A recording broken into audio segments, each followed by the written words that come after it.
goodness.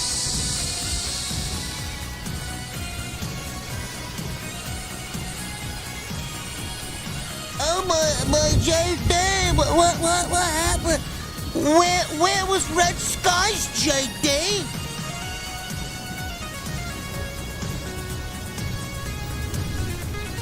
It's a great song. It's not Wednesday. You are partially correct, though. Normally we do play Red Skies on Friday night, but tonight is not that night, man.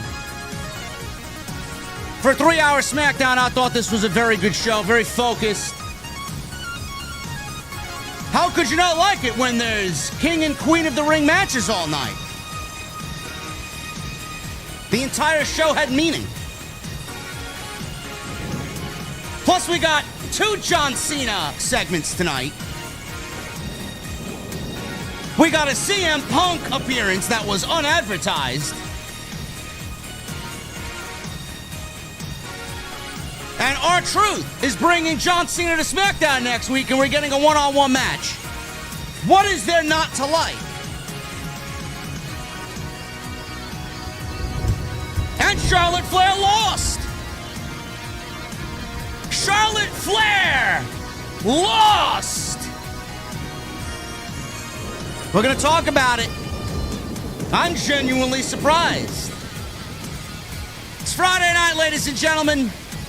We're going to the beer garden on this Friday night, and when I get there and feel the warm New York air, I want to know on this Friday night, what the fuck are you guys drinking? I'll see you over there.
Why has Triple H been so successful?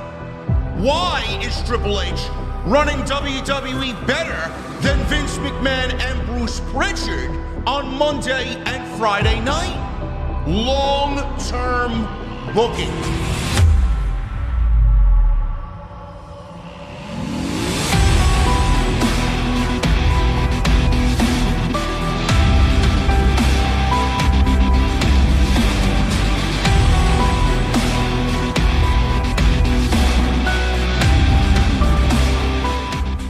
What is going on, guys? Thank you so very much for joining me right here on Off the Script. This is your Friday Night SmackDown post show for June 13th, 2025. I am your host, JD from New York. I still got my glasses on.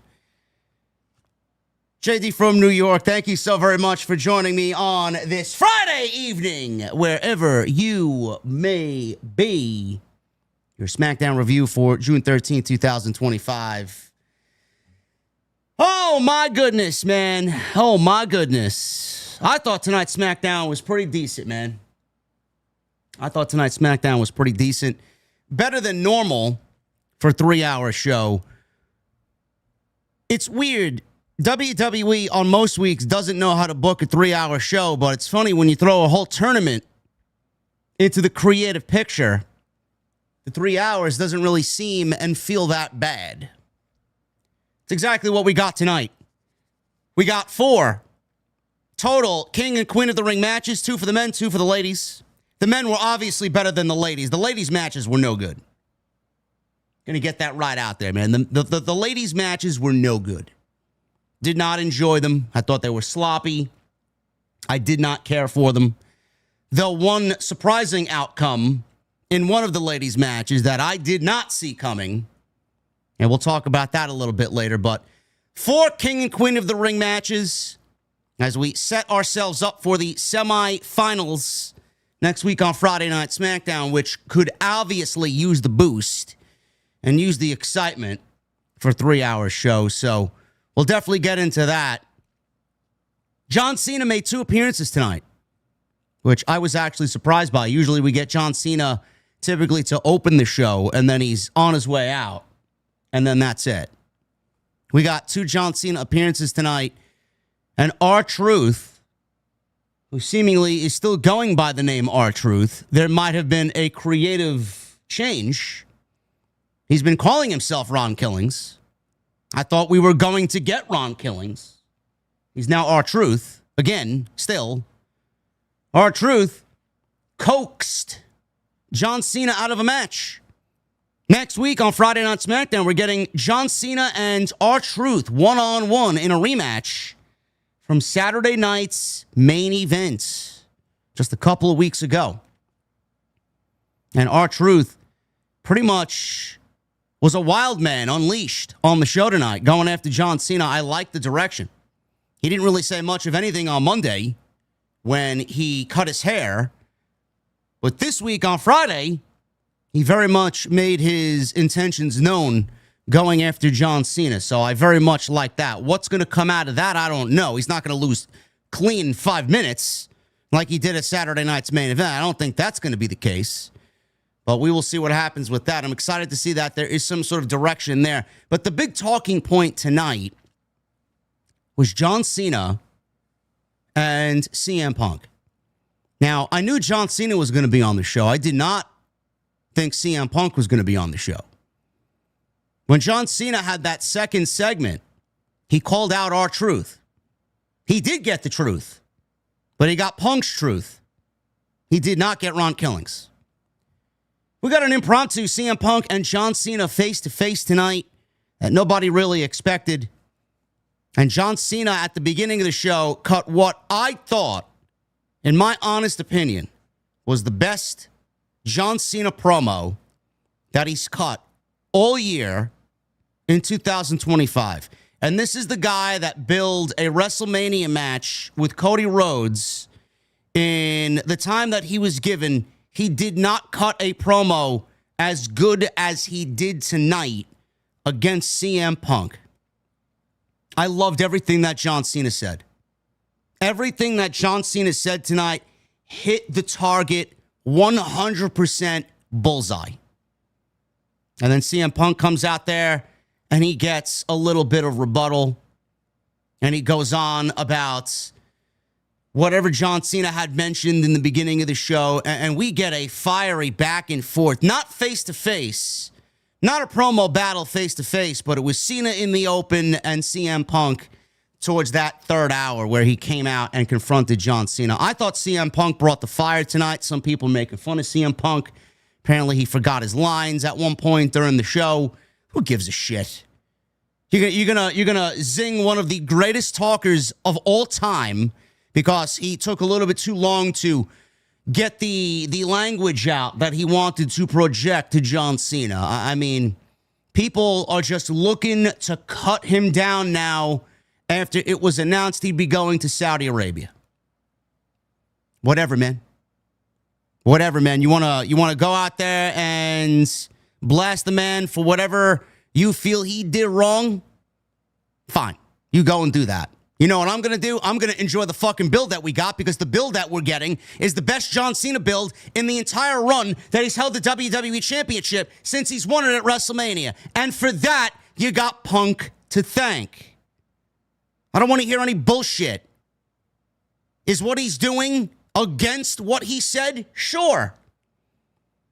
Is he a hypocrite? Sure. I'm looking past all that, man. I have absolutely zero to do with that. You can sit there and think what you want. You could sit there and blast him for going there. You could sit there and blast him for forgetting his lines, whatever, if that's the case. CM Punk is making John Cena's run finally feel important. So it doesn't matter when it's happening. It's happening now. And it's happening at a great time, because if this went on any longer with John Cena, I don't even know where we would be going into the summer months with John Cena as WWE champion. They clearly have a vision. They clearly have a direction. Punk was not the direction going into SummerSlam. Punk is the direction now. John Cena has felt very on the last week. CM Punk, he's always great. And this build is better than what we got so far in everything that John Cena has done. And we're not even at Night of Champions yet. We got 2 more weeks. We got 4 more shows. We got 4 more John Cena appearances, bro. I think. There may be 2 appearances. Maybe he shows up on one show and not the other, but he's going to be there consecutive weeks leading into the show. I don't give a fuck what your feelings are, man. I don't give a fuck if your feelings are hurt, if you want to go blast the guy for what he's doing. I'm going to sit here and enjoy the fucking match, because this is the one match that I think a lot of people, outside of every other match that was on the table for John Cena, the one match that people wanted to see no matter where it's taking place. I thought they did phenomenal tonight. And John Cena continues to be the heel that he needs to be, especially with Punk, man. You see and you feel the excitement.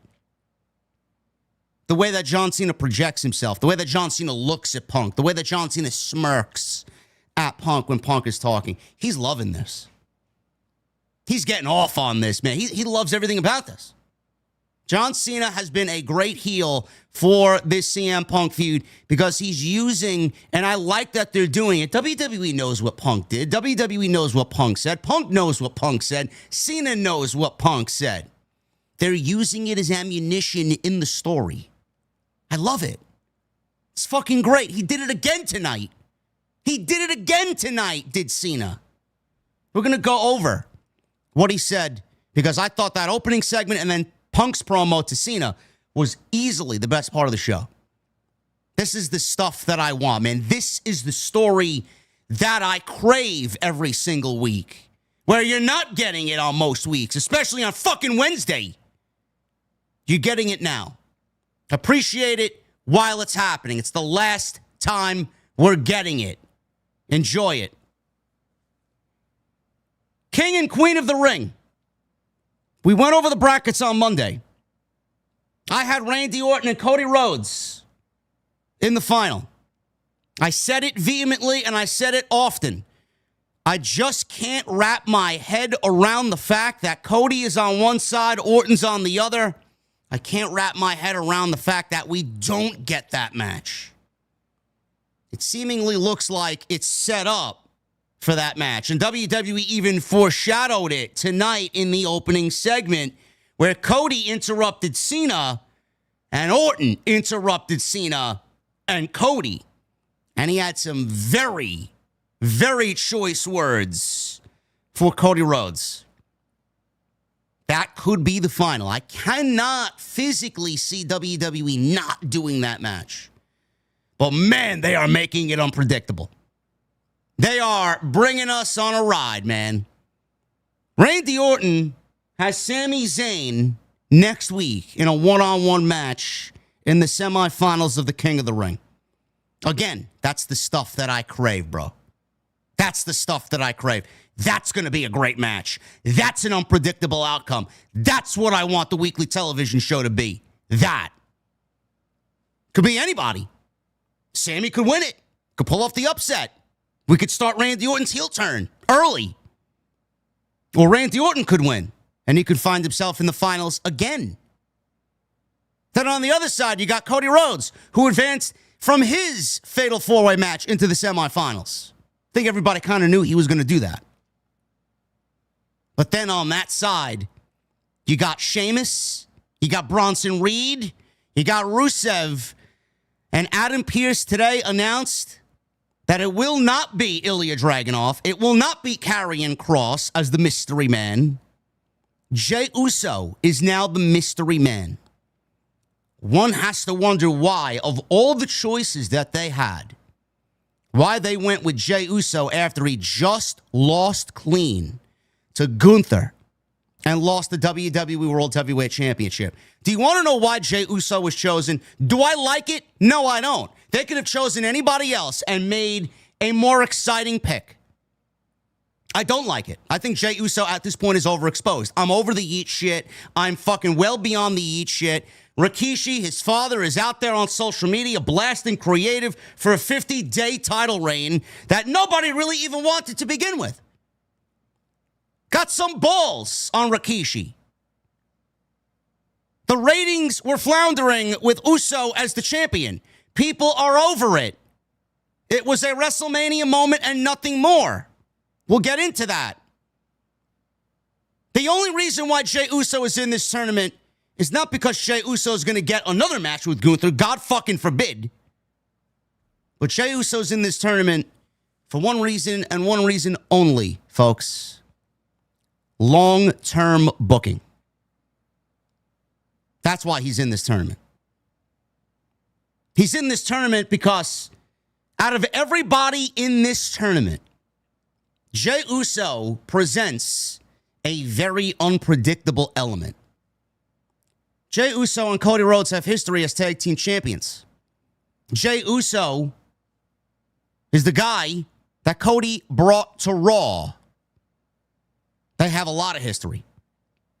On the other side, you got one guy in Sami Zayn who, obviously, you know the history between Sami and Jey Uso.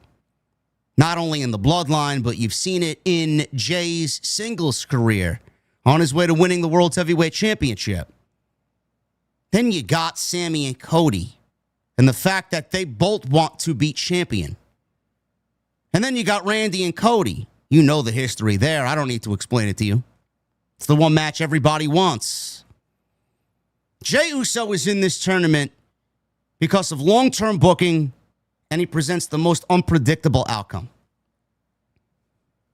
Just based off that, I had to sit with it a little bit. I don't mind it.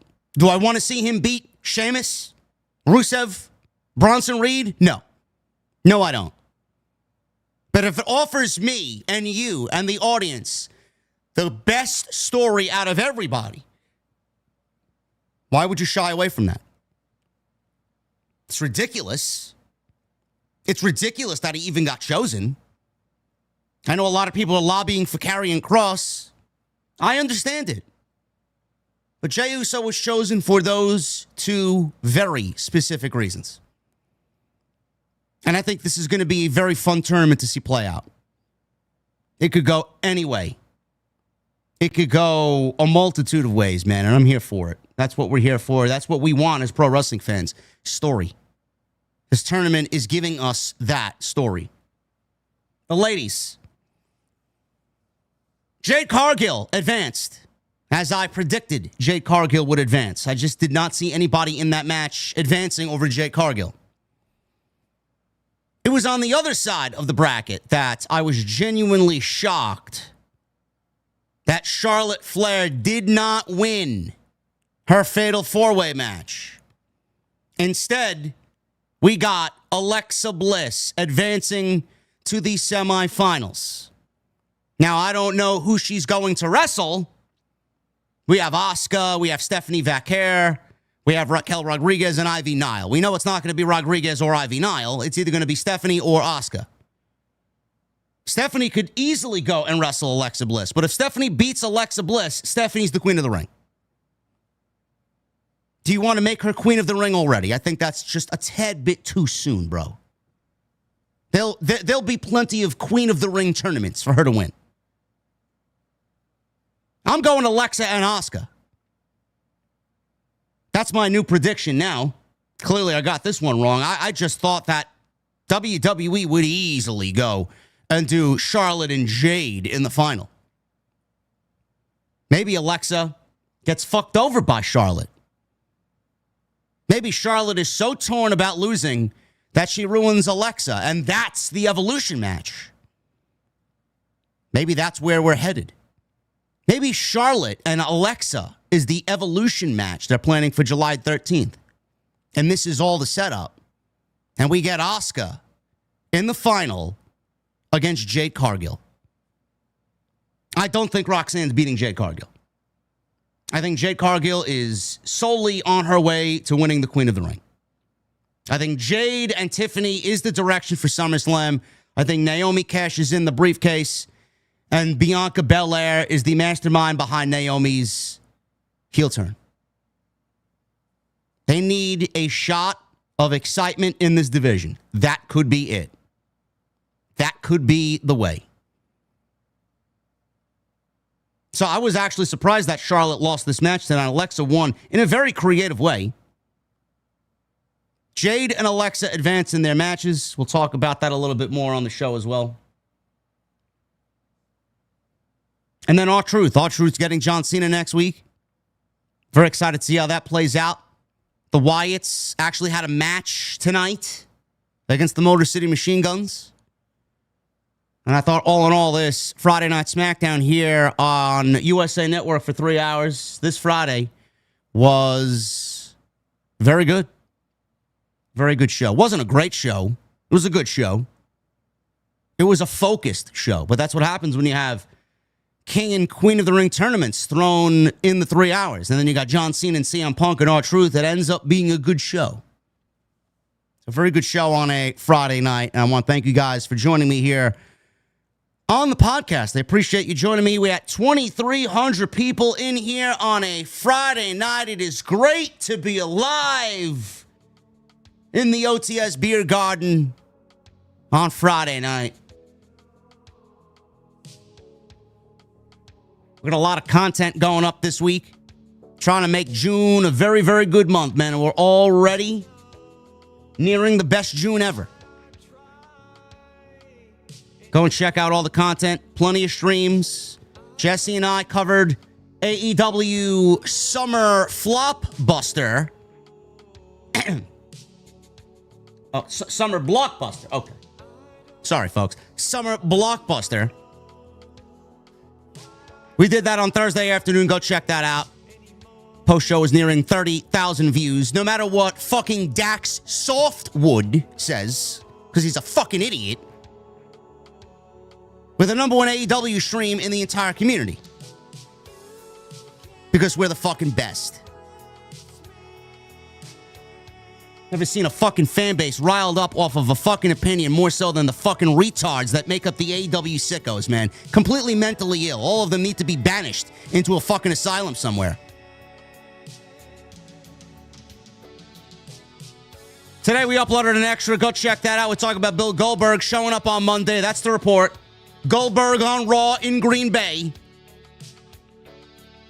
We talk about the American Gladiators coming to Amazon with The Miz hosting. We got two very familiar AEW talents a part of that show.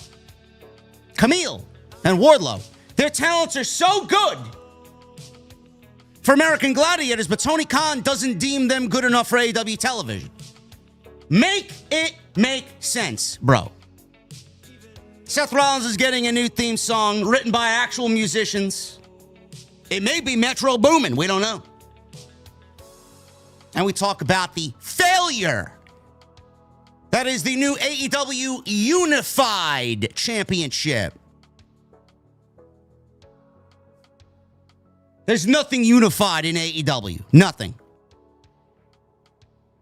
Ridiculous creative. They are creatively bankrupt more than I've ever seen. Go check all that out. All on the homepage. Excellent stuff to catch up on. Follow me on social media at JD from NY206. Twitter, Instagram, TikTok, and Cameo. Hit that subscribe button down below. Turn on the bell for all notifications. Father's Day's coming up. We're on Cameo. How many of you guys need a Father's Day cameo? How many fathers out there?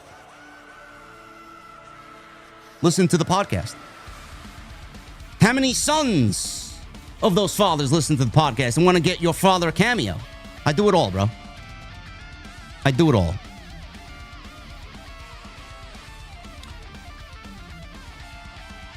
Hit the thumbs up. We got 460 likes. We got over 2,200 people in here, man. No question. We need 1,000 likes. Easy. 1,000 likes minimum.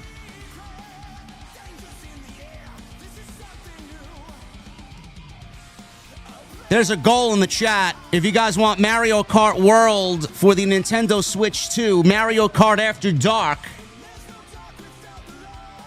we are 12 away from the goal.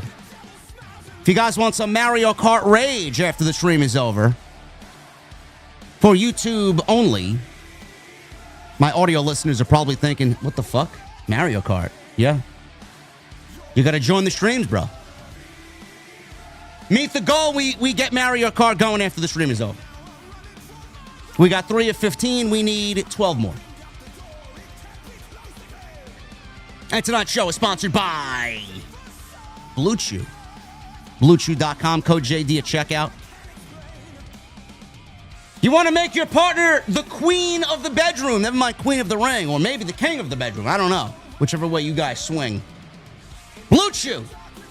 BlueChew.com, code JD at checkout. All you guys need to do is pay the $5 shipping and handling. Shout out to them for sponsoring the podcast as always. And a programming note. There will be no Tuesday Night Titans on Tuesday. Episode 100 will take place, not Tuesday, this coming Tuesday, the following Tuesday. I'm sure I will remind you all over social media. We're celebrating episode 100 with the Solid Monster. This weekend, the Solid Monster is away, so he's not even doing a stream tonight. He's not doing the sound off. He's coming back next week. I am also taking a little bit of a hiatus after this weekend. But the work is not going to stop.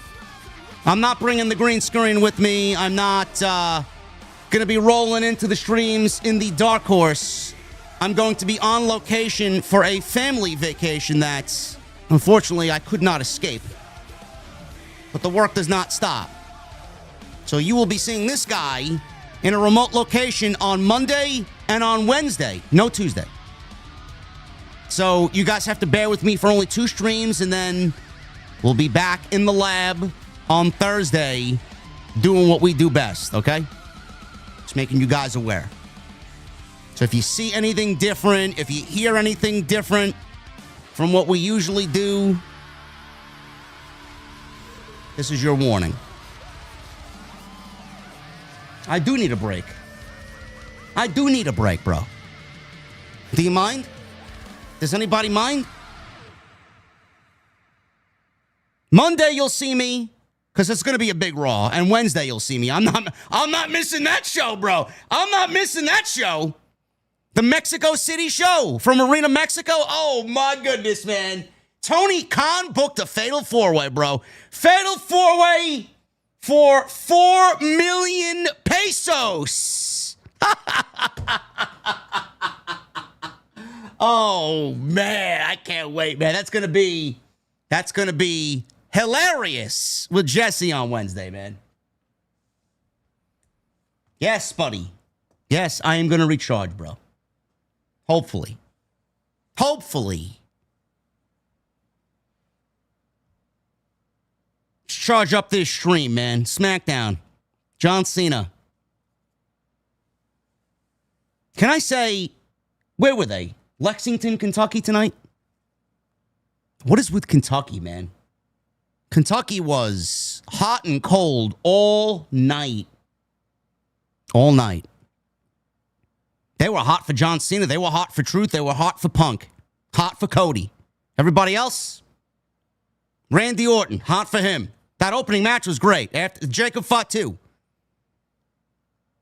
60-70% of the show. Crowd was absolutely, I don't give a fuck, bro. Dead. It's the second time they've been to Kentucky and the second time that they've been lifeless. Gotta call it like I see it. John Cena's out there. Mark Nash. Love Mark Nash. So good. He does the John Cena thing so good. Cena started off by talking about wrestling's Mount Rushmore, which he said consisted of nothing but John Cena, John Cena, John Cena, and John Cena.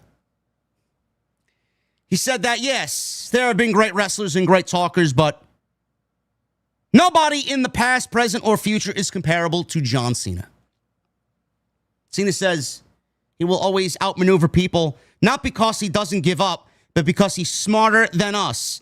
Cena claimed that he was always 1,000 steps ahead of everyone because he had 6 months to scout out his foes for his retirement tour. This is where things really start getting like he's in the fucking lab and he's cooking up something scientific here, bro. Cena was cooking here. That was only the beginning. He said he's 1,000 steps ahead. He announced his retirement tour 6 months ahead to scout the talent that he knew he'd be in the ring with.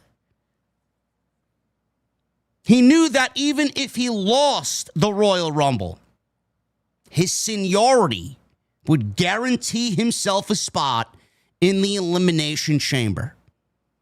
And his unpredictability led to his WrestleMania victory. Cena suggested that he used the time teaming with Logan Paul to force CM Punk into a corner by making him admit himself as a hypocrite. This is alluding to CM Punk's refusal over the years to wrestle in Saudi Arabia. How great is that? He suggested that he used the time teaming up with Logan Paul to force CM Punk into a corner by making him admit that he was a hypocrite.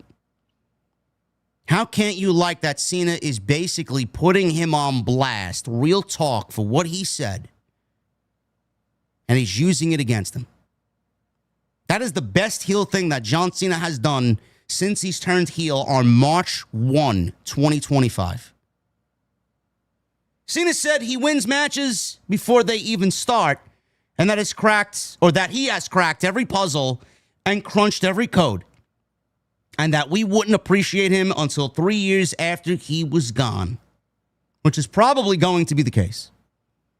He said that the math says there will be nobody worthy to ever hold the WWE title ever again. Out comes Cody Rhodes. You knew Cody had to say something. Cody and Cena in the building at the same time, and they're not going to be face-to-face? Absolutely. They have to be. Cody, he comes into the ring. He took a microphone. He asked Cena if everything he claimed he was about being smart was true. He said it was distressing that everything Cena said was right about his claims, and that while he had a grand master plan, Cena didn't account for getting pinned at Money in the Bank by Cody Rhodes. Cody Rhodes says that he wasn't part of Cena's plan, but Cena will be a part of his own plan. So, John Rushmore, he says. Where does that leave you and I? Says Cody.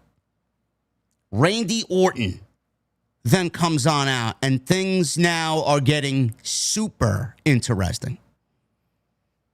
Orton's out there, fans are singing his song, he gets a big reaction, he's drooling at the mouth because he knows exactly how he lost to John Cena at Backlash in St. Louis. It was all because of R-Truth. And then Cody, the history between Randy and Cody, you just feel it, you taste it in the air, man, it's palpable. Orton said that everyone who watched Backlash in St. Louis saw that he had Cena beaten and ready to be punted until somebody tried to save the day. And it made him realize that he had to do whatever it takes to get to number 15. If that is the one thing that flips the switch on Randy Orton becoming a dastardly prick, we're on our way, bro. That turn is going to be fucking magnificent when it happens. He said he loved Cody as a brother, But if things come down to him and Cody, he wouldn't hesitate to put Cody down. All of a sudden, LA Knight comes on out. Now, I don't know what LA Knight has to do with John Cena or Randy Orton or Cody Rhodes in this instant. I just figured LA Knight was out there because he wanted to stake claim to the King of the Ring crown, which gets him a WWE Championship match against John Cena if he does win. But I also thought, well, he's only out there because the first match we're going to see is a match that includes him and Randy Orton in the opening round of the King of the Ring tournament. So he was basically out there just to kind of get the ovation from the crowd and get the hyped crowd for him possibly winning, and then starting this fatal four-way match with Randy Orton, Malachi Black, and Carmelo Hayes. LA Knight said that all week long he's heard the whole world saying, we want LA Knight. And that he was looking right at WWE's establishment in the ring, which he was. You can't get any more established than Cody, Orton, and Cena. Knight said that Cena's master plan did not include him, and he was going to throw that plan out the window. LA Knight said that he was going to drop Orton and Rhodes. He also said he's going to drop Rhodes. And a genius balding bitch in John Cena, with everybody saying LA Knight. Yeah. Cena thought he was joking around. Cena had this like smirk on his face. I don't think Cena takes LA Knight to be some credible threat at all. The credible threats are in the ring with Orton and Cody Rhodes. As Cena left the ring, all of a sudden, R-Truth attacked John Cena as he's leaving the ring, ambushed him right on the stage, laid into him with some ground and pound punches right to the face. Officials entered the scene very quickly to separate these two guys. And R-Truth is on a mission to get John Cena out of here. He wants revenge for John Cena. I thought this was a great segment. I said it in the beginning. The promo from John Cena was the best heel promo that he's cut since he's turned heel on March 1, 2025. That includes promos with Cody for 3 straight weeks on a WWE European tour on the road to WrestleMania. That includes a couple of weeks of promos with Randy Orton. And obviously we're getting the best of John Cena now because this is where the heat in the kitchen is really starting to ramp up. He's got R-Truth breathing down his neck. He's got Cody breathing down his neck. He's got Orton breathing down his neck now. And he's got Punk on June 28th in Saudi Arabia at Night of Champions. John Cena is going to need to fire up those flames. It's exactly what he's doing. He documented everything that was in chronological order what happened. I love it. Not only is he bragging that he should be on Mount Rushmore 4 times in professional wrestling, he explained why he did what he did, why he retired 6 months early, or announced he was going to retire 6 months early only to begin the tour in January at the Royal Rumble. Even if he lost the Royal Rumble, when he did, he knew he'd use his seniority to get into the chamber. And the unpredictability of that led to WrestleMania and him beating Cody Rhodes. And then he forced CM Punk's hand because he knew he'd eventually have to get to Punk. And their paths would cross. Punk wants a title shot. John Cena doesn't just give title shots out. You want a shot at me? You got to show the world how much of a hypocrite you are. They're using Punk's vices here. They're using Punk's demons. They're using Punk's past history. Comments that he made publicly. And they're using it against him to get this match and the story forwarded. I love it. I fucking love it. You think Punk's going to lie down because John Cena's throwing the word hypocrite around and fans on social media talking about how he went against his beliefs and his morals went out the window and he's a sellout? They're going to make sense of it to the best of their ability. And like I said, You can sit there and believe what you want. You can feel what you want about CM Punk. You don't like him? You lost your trust in Punk? You lost your faith in Punk? You don't find yourself to be a fan of Punk anymore because this is the straw that broke the camel's back? Let me tell you something, bro. Nobody thought when he showed up in WWE that he'd actually be back. There are many fans, millions of fans, who thought this man would never be back in the WWE ever again after the things that he said about the company. This is real talk. He was just as big of a hypocrite then as he is now. How many people are talking about that now? How many people care about the comments that he said about WWE now? Do you? I certainly don't give a fuck. I'm not going to care about his comments about Saudi Arabia 6 months from now. I'm basically at a point where I don't give a fuck about them now. Everybody grows up and does one thing in their life that is hypocritical. Everybody. You, me, everybody else. You can't escape being a hypocrite. Some people are multiple offenders of being a hypocrite. Some people live and die by being a fucking hypocrite. Is what it is. You watching me right now, you've done something in your life at least once that is deemed hypocritical. Yet you're holding this man accountable for his sins. He knows what he said. He knows what he's done. He knows the heat that's coming to him because of the things that he's done. Who the fuck are you to judge anybody? This is the problem that we face on social media. Everybody is so comfortable being judge, jury, and executioner. Fuck off. You don't tell me what to do. You don't tell anybody what to fucking do. I don't get the point. You're getting John Cena and CM Punk for the last fucking time, and you're going to complain that CM Punk said this, and this about going to Saudi Arabia. And he said this about the LGBTQ community, and he's going over there where they don't treat those people fairly. I don't know how I could document it any better than what I said on Monday. The world revolves around money. Money exists in this world, and people worship money. People wake up, live and die by the dollar. Everything that TKO has done, you see what they've done. That's all they care about. Do you think Punk and his voice is big enough to overstep TKO? TKO's partnership with Saudi Arabia. You want CM Punk to overstep those boundaries.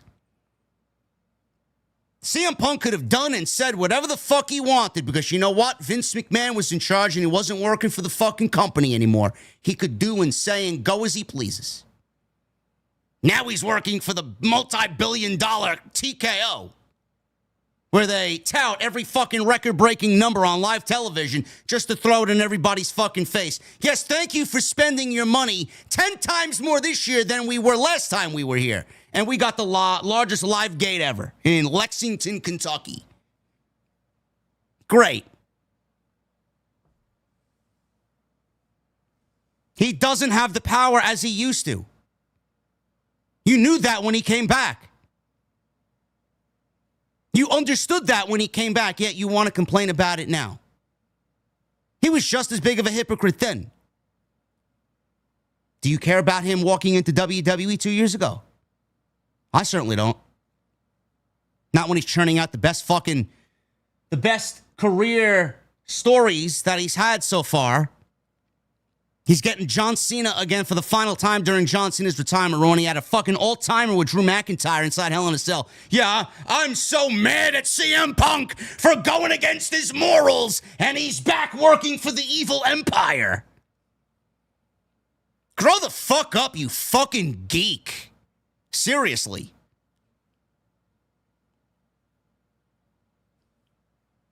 Why would I be mad at him? AJ's got to be the one to lay down next to him, not you. CM Punk's got to lay his head down on his pillow tonight. Not you. Entertain me, bro. The only thing that we should really care about, the only thing that we should really vilify are the fucking businessmen, the suits and ties that run this fucking dump and hold pro wrestling promoters accountable for their fucking terrible television.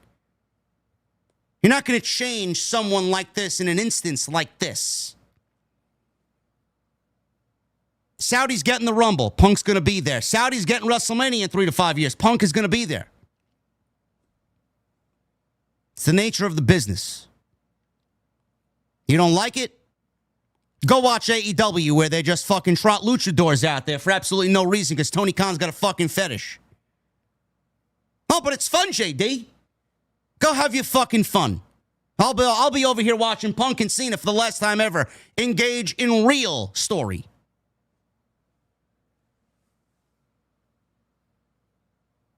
This was a great opening segment.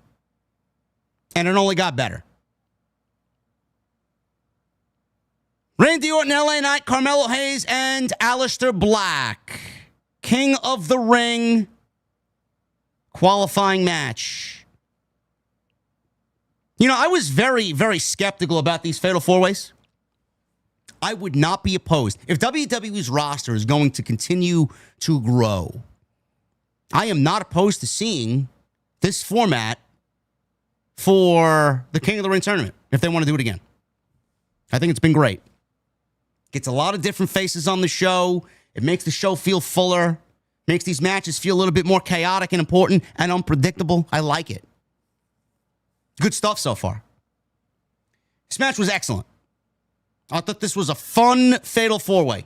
And I do think the best is yet to come, man. That one on Monday was Sheamus, Rusev, and Reed, man. That's going to be a fucking banger. That is going to be a banger of a match. And Jey Uso's there, too. You know what? I forgot. How could I forget, man? I'm looking right at it.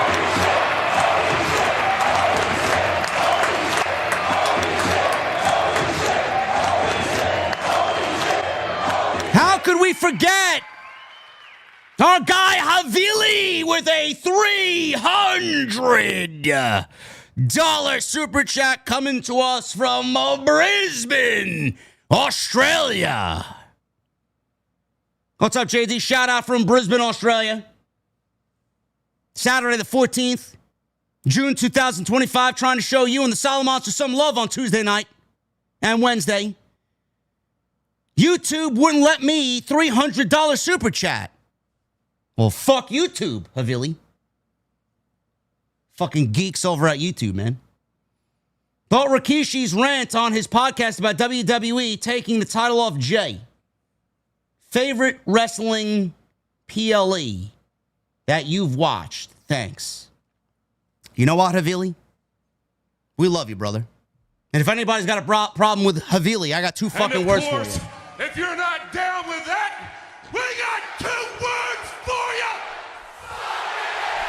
Thank you, brother. My favorite PLE of all time is the 1993 King of the Ring and the 2006 edition of ECW One Night Stand. RVD, John Cena, Hammerstein Ballroom. My thoughts on Jey Uso and his father Rikishi. Rikishi complained that Jey Uso only held the title for 51 days, 52 days, chat? Meanwhile, I'm sure that there are people in the history of the WWE title that are far greater than Jey Uso.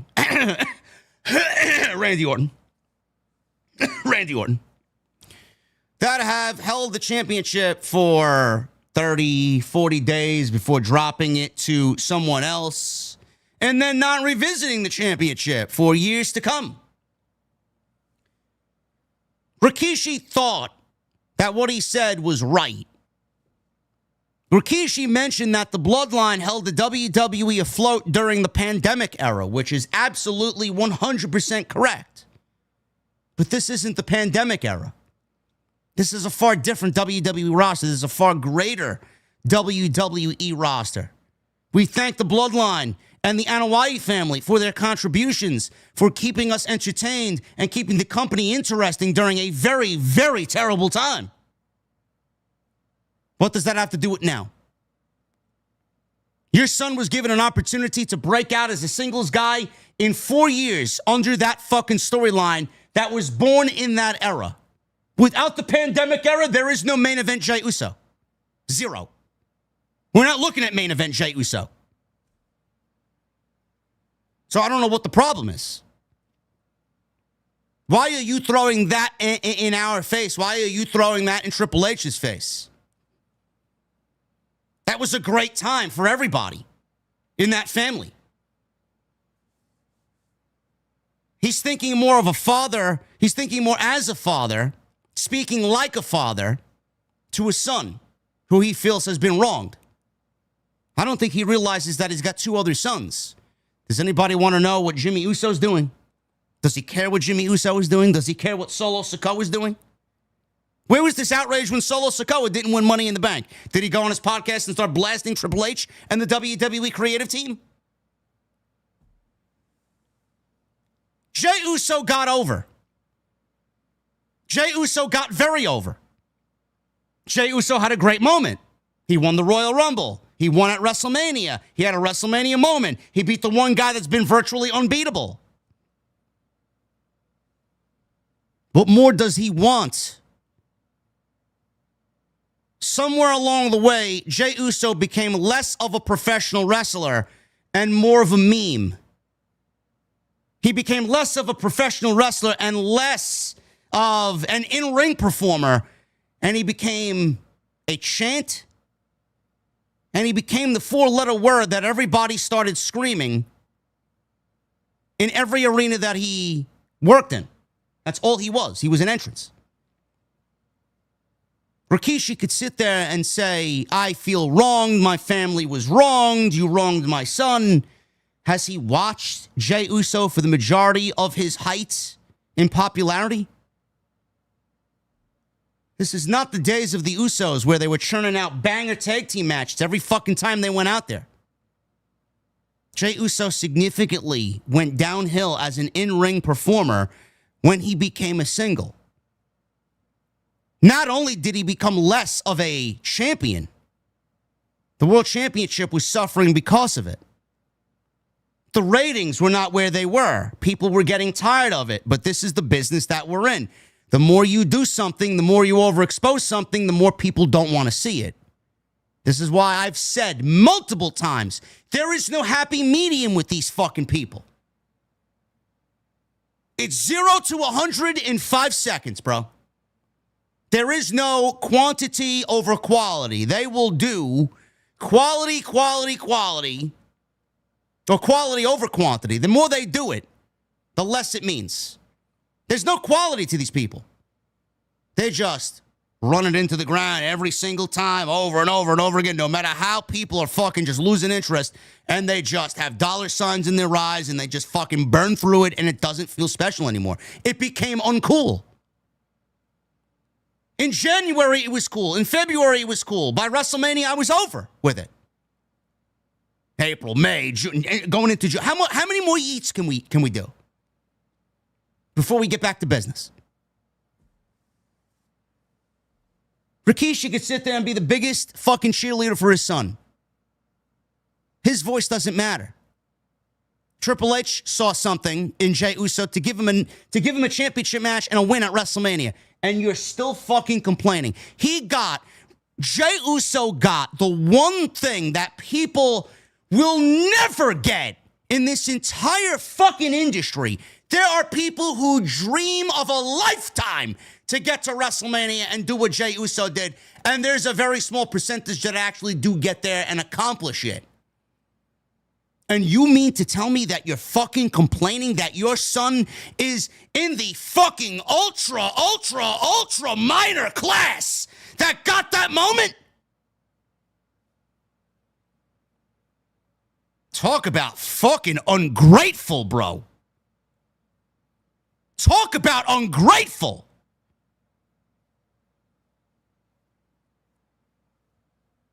Wyatt, anybody would fucking take this guy at his word again, it's beyond me.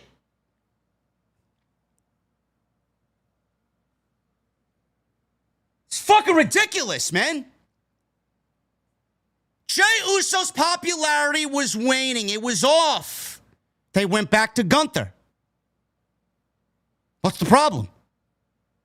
Gunther's not going to be a fucking ratings draw, I'll tell you that.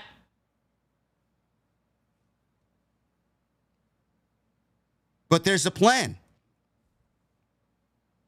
And again, like everybody else, I do it. I'm guilty of it. I think with my emotions first before logically thinking, and then I come back to it, and then I logically think and understand. Right now, he's thinking with his heart, his emotions. He's not thinking with his brain. You do realize that Jey is probably going to end up back with Jimmy. The tag team division is dead. They're trying to rebuild it. Jey and Jimmy are probably going to get back together because what is Jimmy doing? You're wasting the most decorated tag team in the history of the company because you want to push Yeet. What about Jimmy? You don't think Jimmy deserves some of this fucking rub? Let's get the Usos back together, man. It's not the end of the fucking day.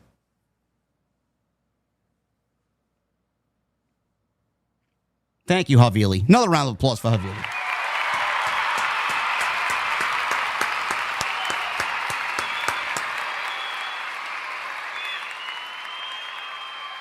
Again, Mario Kart After Dark, we need 11 more orange super chats if you guys want Mario Kart After Dark. This was a very, very good Fatal 4-Way, man. Very good. We'll pick it up after the second commercial break because we went through 2 commercial breaks here. All 4 guys are in the ring. LA Knight rolled up Orton, attempted the BFT on Malachi. Couldn't connect it. Black opened things up with a big knee. Kick to the face of Carmelo. Orton comes back, cuts Black off, delivered his signature offense. Power slams on Malachi, Carmelo, and LA Knight. That signature snap power slam. Orton dragged Hayes over the apron and looked to deliver his draping DDT. He held Black in position as he wanted to hit a double DDT, but Knight snuck up on Orton and hit a jumping neck breaker for a near fall. LA Knight eventually connected with the BFT on Black. Hayes managed to break up the pin, but he paid for it with a huge slam from LA Knight. Up on the top rope, LA Knight tried to deliver his big diving elbow, but all of a sudden, Bronson Reed showed up and knocked him off the top rope. Braun Breaker waiting in the ring, spear on LA Knight. Hayes smiled because he saw Braun Breaker. You know the history between those guys. Took the opportunity. He dove off the top rope with a big splash because LA Knight was down on the mat after the spear. He went off top rope with a big splash. In midair, he comes down on LA Knight, but at the same time, Randy Orton catches him in an RKO. Orton covered LA Knight, and that is it. Randy Orton advances to the semifinals. He now faces Sami Zayn next Friday on SmackDown. Very good match. LA Knight. I know a lot of LA Knight fans are going to look at this. Oh, well, he's buried, JD. He's buried, JD, from NY206. No, he's not. There's clearly a direction for him. I don't really understand why you're not seeing it.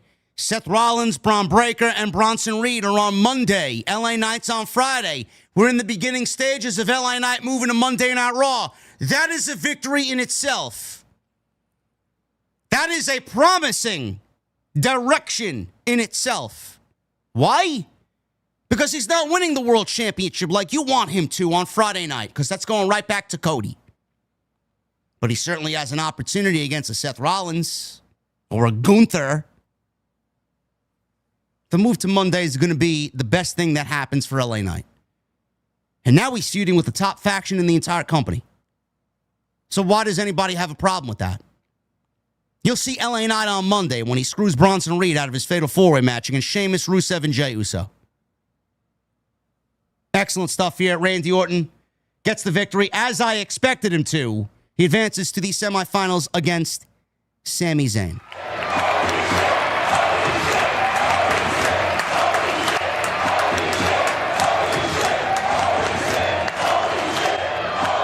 We got a $100 super chat from my guy Anthony King.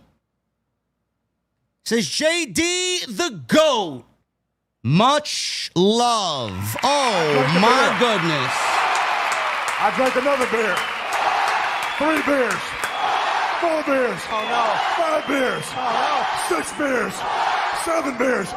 8 beers. 9 beers. And a Bloody Mary. Thank you very much, Anthony King. Appreciate you, bro. Appreciate you very much. Chat saying LA Knight. No, that's not buried. No, that's not buried. LA Knight is not buried. Give me a break. I didn't know LA Knight was 42 years old. I thought he was like 37, 38 years old. He does not look 42 years old. So whatever he's doing is obviously working. LA Knight will get his moment. Believe me. If R-Truth at 53 years old, 52 years old is getting his moment now, LA Knight's going to get his moment. If Jey Uso can win a fucking world championship and be as subpar as he is in the ring, LA Knight's not going to win a world championship. Trust the process, folks. Trust the process. Randy Orton, Sami Zayn next week. Interesting prospect. Randy, Cody. I just can't wrap my head around them not doing that at Night of Champions. That's a big-time match, bro. That is a big-time match. But then you got Sami, Cody, Sami and Saudi, Sami winning King of the Ring. To play out what we talked about on Monday, Sami winning King of the Ring, going after Gunther. Seth Rollins cashes in at SummerSlam, steals it from Sami. Sami wins the Royal Rumble in Saudi, gets the revenge he wants on Seth at WrestleMania, and becomes the world champion. I mean, the road is very, very easy to follow. Then you got Sami and Jey Uso. Sami and Jey Uso, which will bring the Karrion Kross story to light. Sami's got to be the guy that Kross knows he is. And he's got to do it against Jey Uso. Going to be very interesting men's tournament to follow, man. There's a lot of intriguing ways they could go with this. Love it. Can't wait for that match next week. Going to be a banger. Jacob Fatu. He addressed his Money in the Bank situation with Solo Sikoa. I hate you, Solo. Fans are chanting for Jacob Fatu. He started off saying that they were going to keep it 100. Just because you're family don't mean that you could go behind their back to try and snake them. He noted that Solo's attempts to take all the credit for his success was exactly why he had to remind Solo at Money in the Bank what happens when you don't get in where you fit in. Solo Sikoa then interrupted on the big screen. Very mafia-like, as he's got Jeff Cobb, Jeff Cobb Mateo, standing behind him. Solo claimed that he brought Fatu in and made him into a superstar by helping him become the champion he could be. Solo said that next week he was willing to take Fatu back and that he needed to hear 4 words from him. I love you, Solo. Solo warned Fatu that he brought him into this world and that he could take him out of it just as easily. Now, the rumor was coming into tonight that Hikuleo would be joining the main roster and that he would be making his debut tonight on Friday Night SmackDown. He did not show up on television, but he showed up before SmackDown hit the airwaves on USA Network as WWE had him wrestling a dark match for main events against one of the guys of Pretty Deadly, I believe. I don't know why they waited after the reports all said that he would show up. It sounds like they had him ready to go. The reports were partially correct. He was there, finally. He was in front of a live audience, finally. But I think WWE has this thing where they can change plans like that. Flip of a switch, they change plans. So they probably had every intention to debut Hikuleo tonight, but they waited until next week. Jacob Fatu is not going to say, I love you, Solo. And Jacob Fatu is going to get his ass kicked by the newest member, Hikuleo, or whatever his name is, Tolatanga. I don't know what they're going to go and name him. I don't know what they have trademarked. He's probably going to end up joining the group next week, as next week is proving to be a big SmackDown. So we didn't get it tonight. WWE likes to throw the scent off. Oh, they're anticipating it. They reported it, these fucking online geeks. We'll wait next week and prove them wrong. Ha ha ha, they got it wrong. But he was there in the building. He wrestled the dark match, and we'll see what happens next week.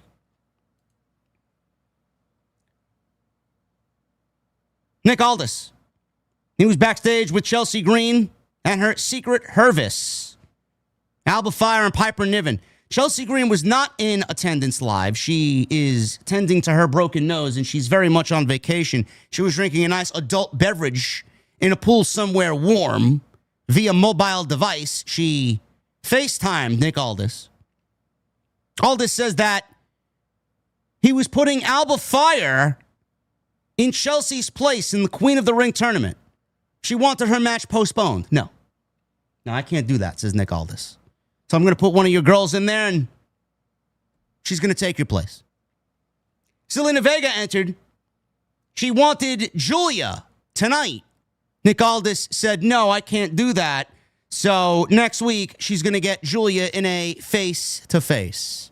Let's get this done and over with and get the title off of Zelina so we can put it on Julia and end this terrible Women's United States Championship run. I did not have to get up and make a cup of coffee during Zelina's segment tonight because she actually didn't wrestle. Jade Cargill, Nia Jax, Michin, and Piper Niven. First of the women's Fatal 4-Way matches tonight on Friday Night SmackDown. Oh, my goodness, man. Oh, my goodness. I drank another beer. 3 beers. 4 beers. Oh, no.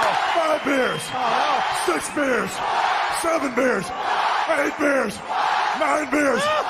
And a Bloody Mary. Oh, my goodness. Anthony King comes in again with a $100 super chat. If you're not down with that, we got 2 words for you. Oh, my goodness. Guy don't even leave a message. He goes up to the bar and he orders a shot of whiskey for all the VIPs tonight in the beer garden, man. Oh, my goodness. Oh, my goodness. Thank you, Anthony King. Love you, brother. Thank you for being here. As always, we are now just about halfway to Mario Kart After Dark. Let's get it. We'll pick it up after the commercial break here. Piper Niven and Nia Jax had a small alliance here as they tried to take out Jade Cargill. They continued to go after Cargill with a lot of offense. This did not last long, though. Niven tried a pinfall on Jade, and that was stopped by Nia. They started arguing. This allowed Michin to deliver a fury of hurricanranas, or flurry, not fury, flurry of hurricanranas on Jackson Niven. Michin tried for another Rana on Jade, who blocked that and turned it into a powerbomb, and she got a 2 count out of it. After Niven took out Cargill, Michin caught her with a slice bread. Jax broke up the count. Niven and Jax saw Cargill on the outside, and they teamed up again and threw her right over the commentary table, and they took out, I don't know if this was done on purpose or by design or what the case was here, but they took out Wade Barrett. He got knocked over like a fucking bowling pin. They took him out. Michin tried to get involved here. So it was a 2-on-1 situation. She got dropped by a double choke slam from Nia Jax and Piper Niven. Jax turned against Niven at this point because this was her clear direction to win this match. Turned against Niven with a headbutt, and she had Michin at her mercy here with a Annihilator. Niven broke up that count, which led to her and Jax brawling it out at ringside. Niven sent Jax through the barricade back inside the ring. Niven hits a Piper bomb on Michin, or whatever, a Viper bomb, Piper bomb, Vader bomb, whatever she's calling it, on Michin. Jade, all of a sudden, gets up from what had happened where she was tossed over the commentary table, gets in there, pulls Niven off of Michin, picks Niven up with a Jaded, and she gets the 1, 2, 3. Jade Cargill's advancing to the semifinals, and she now goes one-on-one with Roxanne Perez. How many people are going to be upset when Roxanne Perez loses to Jade Cargill? I could be wrong. It wouldn't be the first time I'm wrong. I was wrong tonight. I thought Charlotte was going to beat Alexa. Seemingly, they got other plans. How many people are going to be upset when Jade beats Roxanne because Liv Morgan is going to inadvertently cost Roxanne Perez? Jade Cargill is going to the finals. Now, I don't know who she's going to meet in the finals. Could be Asuka. Could be Alexa. We don't know. Or it very well could be Roxanne and Alexa in the finals. And Queen Roxanne goes on to SummerSlam to wrestle Io. I just feel like we're going to end up getting Jade, Queen, Tiffany and Jade, Naomi cash in, Naomi new champ. That's the vision. As far as this match was not good. Not good at all. Very sloppy, very slow, nothing really explosive. It's quite predictable, honestly, and the crowd didn't really feel much into it. Jade Cargill wins. She advances as I expected. She now faces Roxanne Perez in the semifinals of the Queen of the Ring. Naomi, speaking of which, she speaks about her Money in the Bank victory. She said, we were all looking real surprised and real shocked, but she did not know why. Listen, Naomi, I am not surprised. I had you penciled in from the word go. As soon as you qualified, I had Trinity winning this tournament, or this Money in the Bank.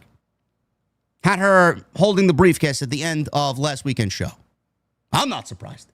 I'm happy. She said that she took what she deserved, and now she had the Money in the Bank contract.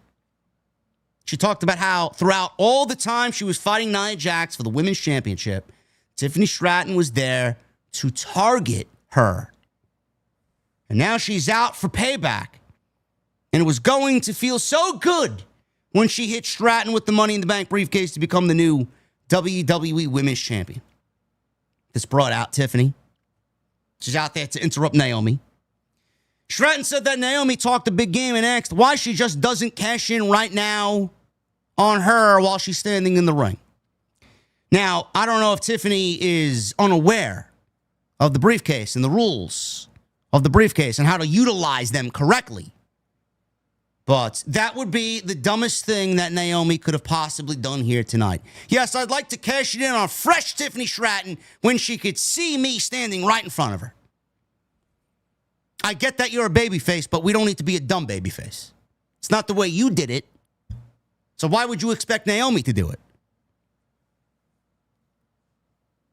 She said that Naomi was all talk and no action, and that it was her chance to prove everyone wrong. Do I look stupid to you, says Naomi. She said she was going to cash in on Tiffany when she least expects it. In the meantime, she's going to enjoy making Stratton's life a living hell. So please proceed with caution. Naomi left. Tiffany was in the ring. Nia attacked Tiffany, and she tried to take her out with the Annihilator. She did. Tiffany was annihilated. Naomi looked to cash in, but Nia Jax said, no, she's mine. Okay. There you go.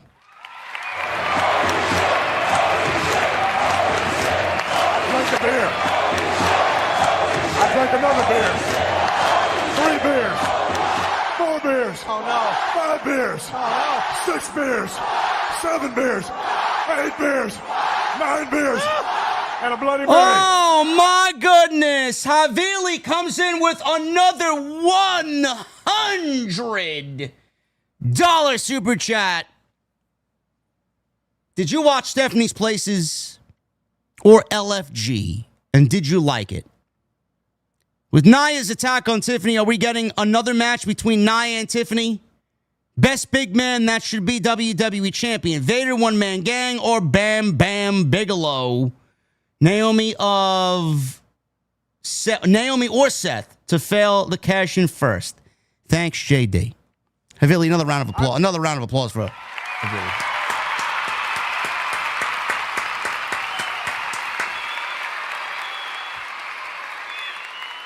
I did not watch Stephanie's Places, Havili. I don't have ESPN Plus. I refuse to sign up for another subscription service, so no, I did not. But I did watch LFG. I did very much enjoy LFG.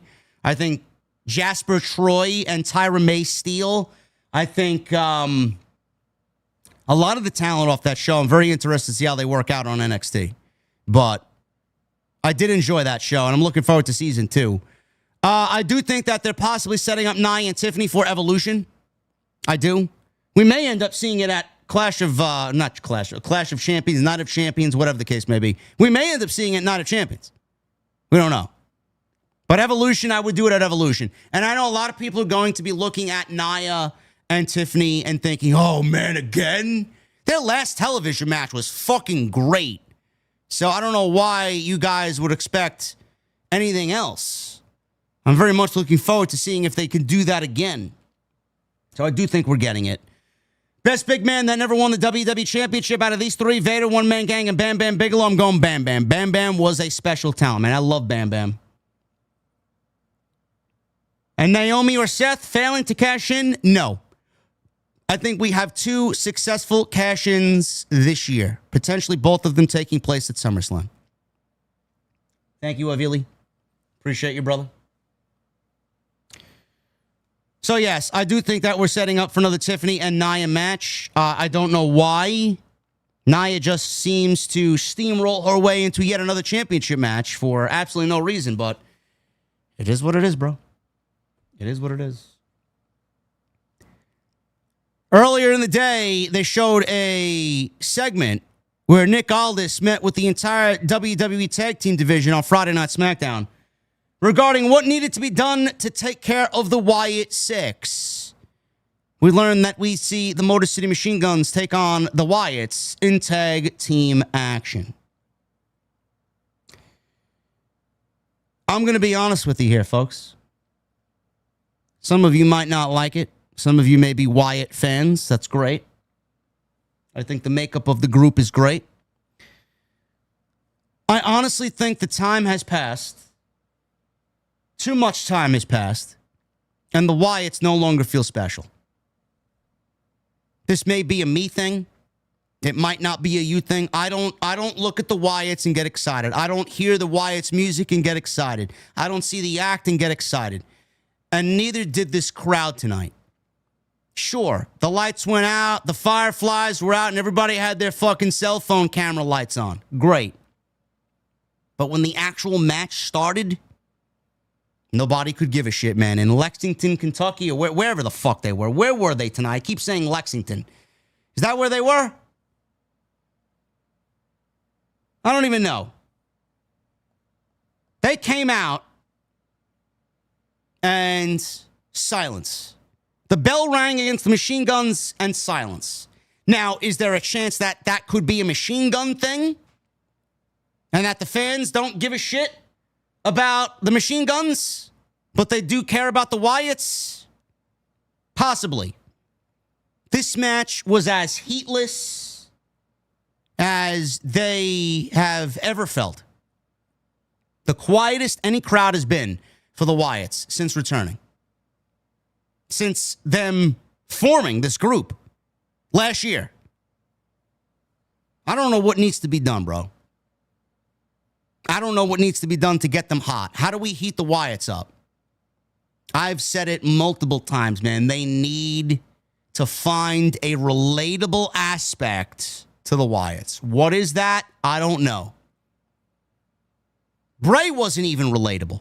Bray became relatable when he got fired and brought back. That's when he became relatable.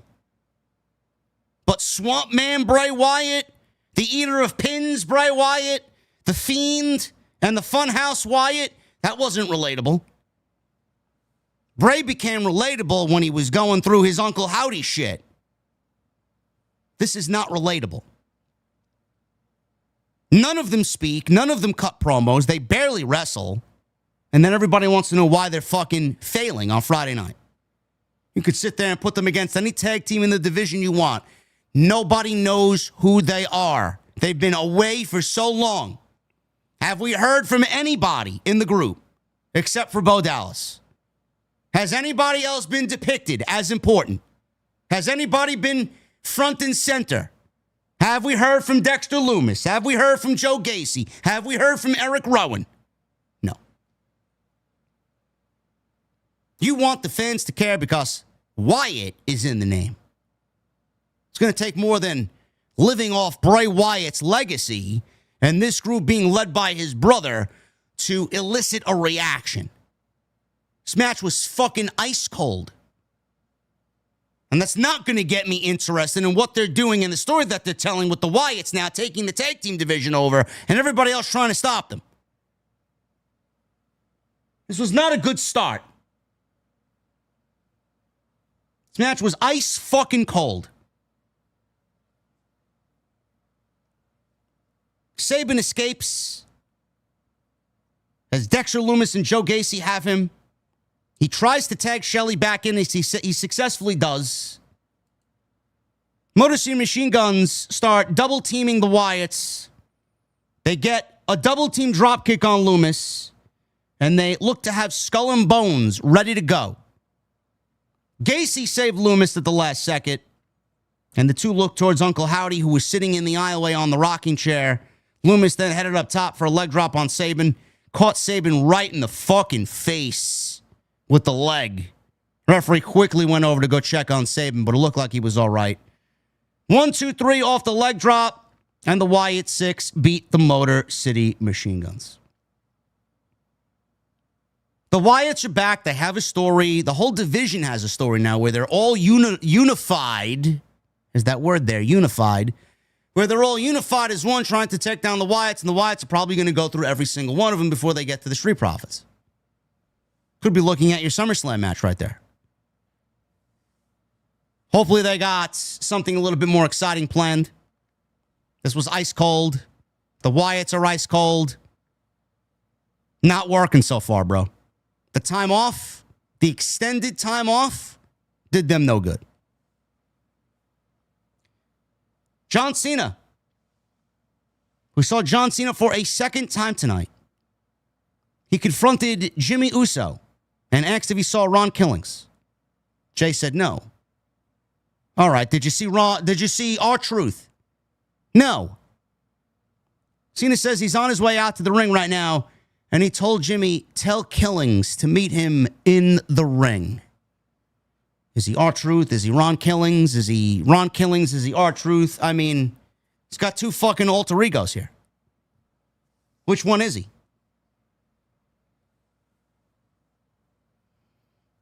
John Cena's out in the ring. He stormed to the ring. John Cena had purpose. He was angry. He got right into it. Said that there was a level of disrespect he could tolerate.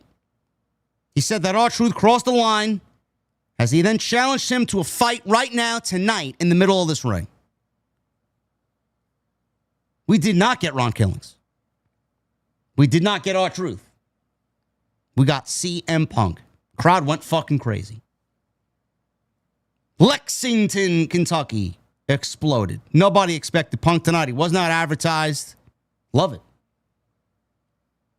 I marked out. I'm like, here we go. You got Cena and Punk in the ring? Give it to me, bro. Is it great to be alive on a Friday night in Lexington, Kentucky, or what? He said that the people were tired of being disrespected by Cena, and that with a microphone in his hand, there are levels of disrespect that they have not reached yet. Hopefully we do. Maybe Punk was acting too much like Obi-Wan Kenobi looking for Anakin Skywalker inside Darth Vader. He was ready to put that aside so that Cena could give this great Lexington crowd a happy ending. Don't you want a happy ending, John? Pretty subjective there with the sexual innuendo from Mr. Brooks.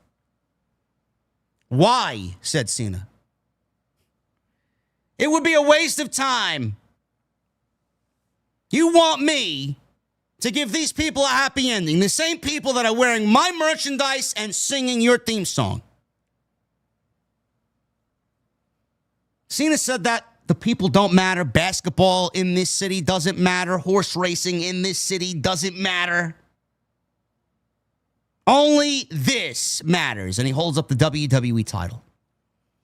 Punk said that, for the record, he did give Cena an out, but he chose to do things the CM Punk way, ironically.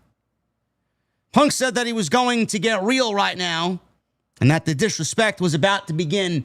I have a lot I want to get off my chest. You tell a strong man a lie to offend him. Punk said, stating that it pissed him off when Cena called him a hypocrite.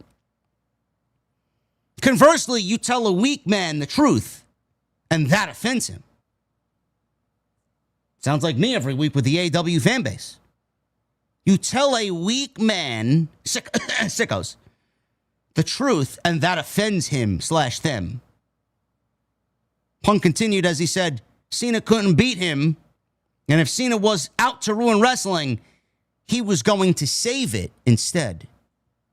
Punk talked about how he might not be as confident a man dressed like he snuck out of a T-ball game, which he pointed made him sound like PG John Cena. He basically called John Cena a little boy playing Little League tonight. He was dressed in a very Little League-like There were definitely Little League-like colors he was wearing. It was white and blue. He said, Cena's talking about ruining wrestling and taking away the title. Kind of sounds like what I did, ironically. All those years ago, I took the title. I went bye-bye. Punk said that he was going to follow Cena to Mars or hell just to beat his ass for the title. It doesn't matter where. There's that emphasis again on going to Saudi. He doesn't care where he has to go. He's going to do it. They're trying to make it a part of the story based off what he has previously stated about working in the country. He says that he sees right through Cena and that he always has, and that was the truth. So, Cena did not get any rebuttal. I was actually quite disappointed we didn't hear from Cena here. I thought we were absolutely going to get Cena unleashing on Punk. Hopefully we get that on Monday or Friday, whenever we see Cena again. Punk left the ring. R-Truth attacks Cena from behind. Or Ron Killings attacks Cena from behind. Struck him from behind. He applied the STF. Cena's in the STF. Punk is on the outside of the ring. And Punk says, I'm sorry. The same words that Cena said to him while he gave him the STF in the Elimination Chamber. Story. AEW could never. And the truth hurts, he said. Security and officials get into the ring and they pull Ron Killings away from Cena as Cena limped up the aisleway selling the effects of the STF.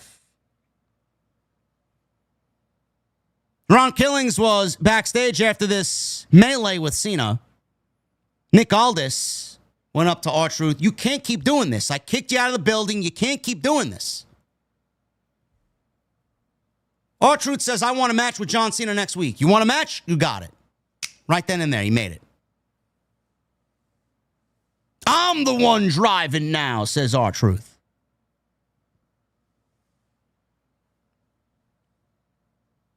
The second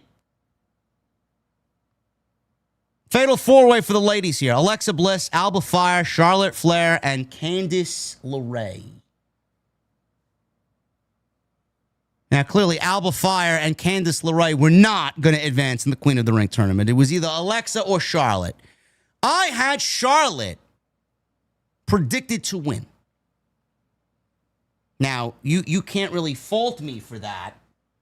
You could obviously see why. But Alexa had a shot. I didn't think they'd actually go with Alexa, but they very much did go with Alexa tonight. Again, this was not very good. This was the better of the two women's matches, but still not very good. Compared to the men, these two felt incredibly flat compared to the two men's matches. So we'll pick it up after the commercial break. She attempted a Sister Abigail did Alexa. That was broken up by Alba and Candice. We go into a commercial break. Charlotte Flair's on the top rope as Candice and Alba intercepted her. Bliss. She takes everybody down with a big Tower of Doom spot. Typical. Every multi-person match in WWE, they do the same Tower of Doom spot. Nothing creative, nothing new. Same shit. Bliss stood up. She went to go attack everybody here until a code breaker by Candice stopped Alexa. Flair hit natural selection on Alexa. She locks in the figure eight. LeRae broke it up with a lion salt or a Candice salt as Alba dropped Flair with a facebuster. She goes to cover Charlotte. Bliss broke it up. Bliss dropped Alba with the DDT. She goes up top. She connects with the Twisted Bliss. She goes for a cover, and Charlotte breaks up the count. LeRae then rolls up Flair. She gets a 2 count out of a roll-up. Spear by Flair on LeRae. That almost won it for Charlotte. Flair then locked in fire in the figure eight. Bliss hit LeRae with Sister Abigail, and this happened at the same time. Charlotte has Alba Fire in the figure eight. Alexa just delivered Sister Abigail to Candice LeRae. The referee counts Alexa pinning Candice. 1, 2, 3. Charlotte had the figure eight on Alba Fire, but Alba Fire held on long enough where she did not tap. The 3 count was made, and then Alba Fire tapped out, leaving Alexa the winner and advancing in the tournament. Pretty creative. I didn't think they were going to go with Alexa. I thought they were going to go with Charlotte. I thought we would get Charlotte and Jade. We're getting Alexa. Now, who does she wrestle? It's either going to be Asuka, Stephanie Vaquer, Raquel Rodriguez, no. And Ivy Nile, no. Asuka or Stephanie. Take your pick. It's Asuka's first match back. And Stephanie, she's got a rocket pack that Elon is jealous of. We'll see what happens. Very interesting development here. You know, I had one idiot on social media, man. What a fucking retard. I mean, it's almost like these people are fucking so brain dead, man. I have no choice but to block them. No choice. Oh, looks like Charlotte Flair is playing and putting everybody else over. Maybe it wasn't Charlotte all along who was the problem. What are you watching the fucking show for the first time in 3 weeks? It's almost as if these people just started watching the product. You want to eliminate 10 years of Charlotte and Charlotte politics because she's now finally putting people over. Maybe the fan base has reacted enough and the fan base have voiced their opinions enough to a point where we don't want to see Charlotte. And maybe WWE is listening. That's what I get out of it. It's not Charlotte putting everybody over because Charlotte wants to. Charlotte is at the behest of the creative. Charlotte doesn't book the show. Triple H books the show. Give me a break. She's doing what she's told. Now, is there a story that's behind all this losing? Hopefully. Maybe she's humbled along the way. Maybe we're starting to see a story revolve around Charlotte's downfall. Maybe. And this downfall drives her to do desperate things to get ahead again. I don't know. I can't see Alexa in the final. I could, but I can't. I think Charlotte interrupts Alexa's match next week on SmackDown. And I do think that whoever Alexa is in the ring with advances to the final. Whether that's Asuka or Stephanie. At this point, I'm going to go Asuka. I don't think Stephanie gets the pinfall. She's going to lose the match, but not take the pin. I think Raquel or Ivy Nile is in that match to take the pinfall easily. Asuka losing her first match back. I know Kyrie lost her first match back, but I think the company thinks more highly of Asuka than they do Kyrie, so they're not going to treat Asuka the same way that they treated Kyrie. Just my feeling. So we'll see what happens. It's going to be Monday, and then Alexa's match will be Friday against whomever.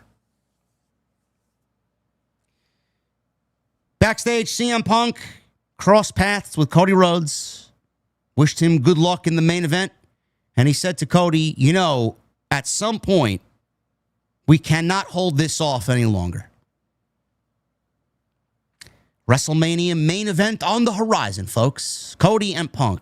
Tony Khan could never. Realistically, in a perfect AEW world, if they had proper leadership, CM Punk and Cody Rhodes should have been the main event for All In. Now they're stuck barely fitting 20,000 people in a fucking baseball stadium that holds 50.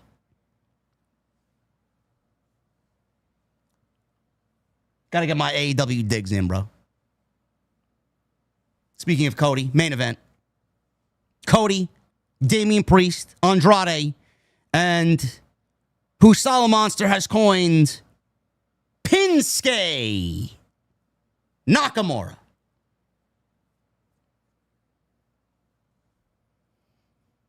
We go into a commercial break. We'll pick it up after the commercial break here. Nakamura and Andrade battling it out. Nakamura sends Andrade to the outside. He hit a sliding German suplex on Damian Priest. Nakamura stomped away on Cody Rhodes. Missed out on a running knee strike. This opened him up for a figure four by Cody. Off the top rope, Andrade splashed onto Rhodes to break the hold, while Priest went to work on both guys. Priest headed outside, leapt off the steel steps, hit an axe handle on Nakamura. Priest went for old school. Rhodes cut him off. This gave Nakamura a chance to break the hold. Armbar by Nakamura, broke up by Rhodes. And we got Rhodes pulling out a Slim Jim branded table to the crowd's delight. We want tables! Dumbest fucking chant in all of wrestling. The two worst chants in all of wrestling right now. Number 1 and 2, in no particular order. We want tables! And this is awesome! Everything's awesome. Everything's awesome to this crowd. Could fucking take a dump in the middle of the ring. It's awesome.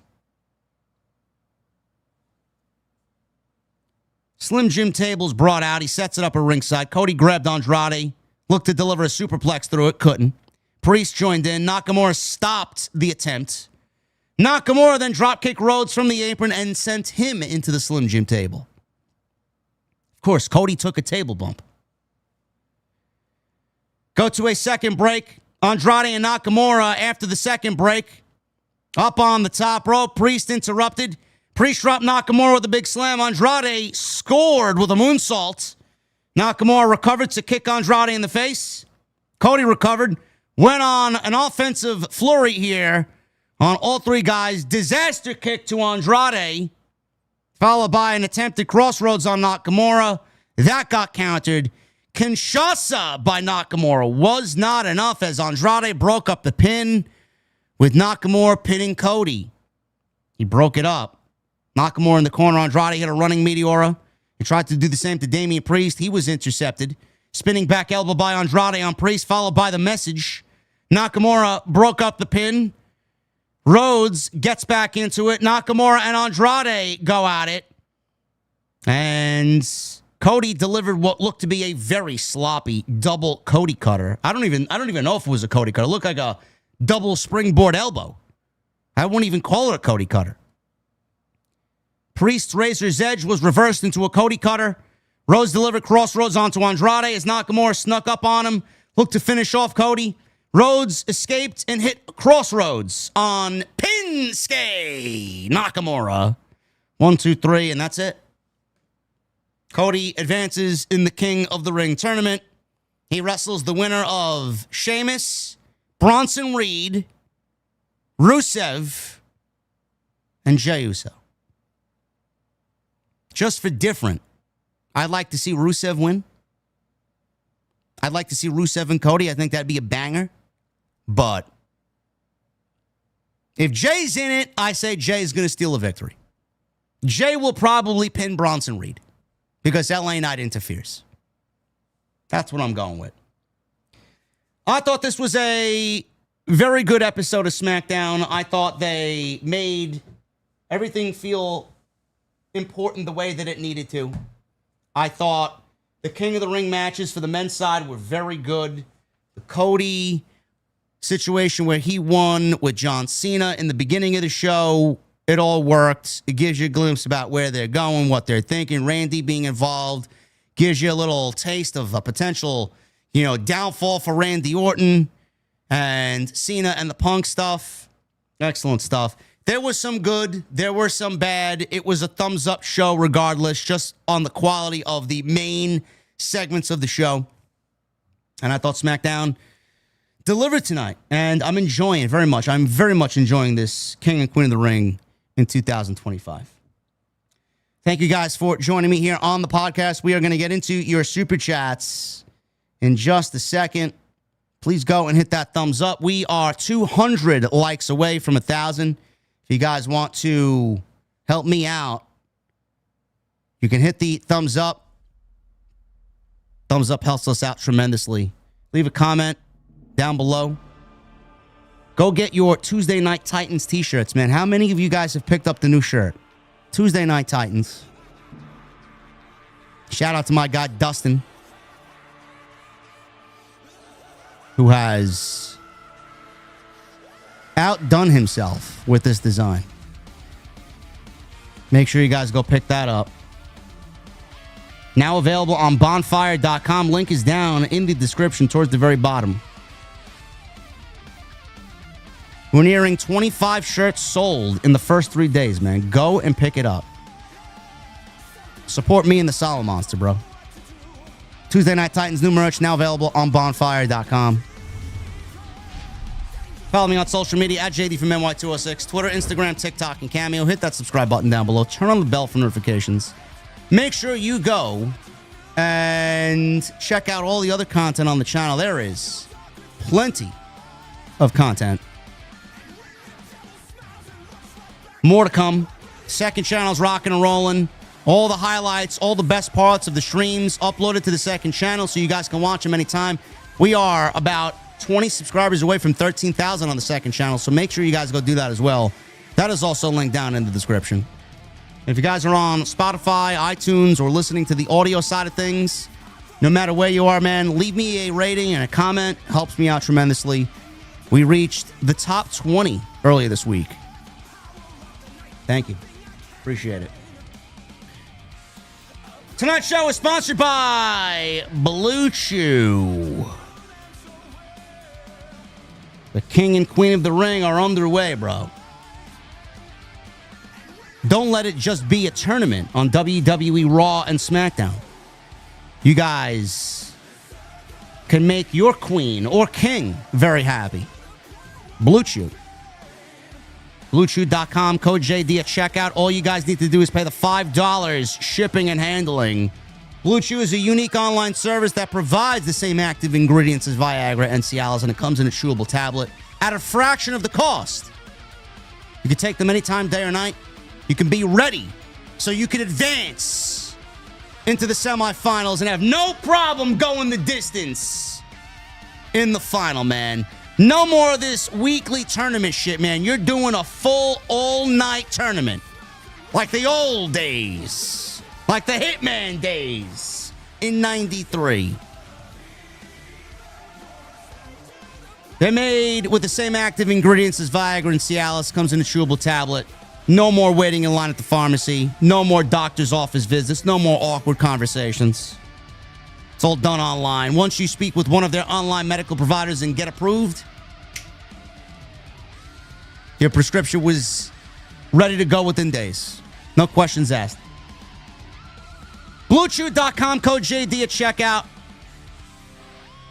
All you got to do is pay the $5 shipping and handling. Great friends, great sponsor, Blue Chew. They've been here for several years and hopefully many more years to come. Appreciate them.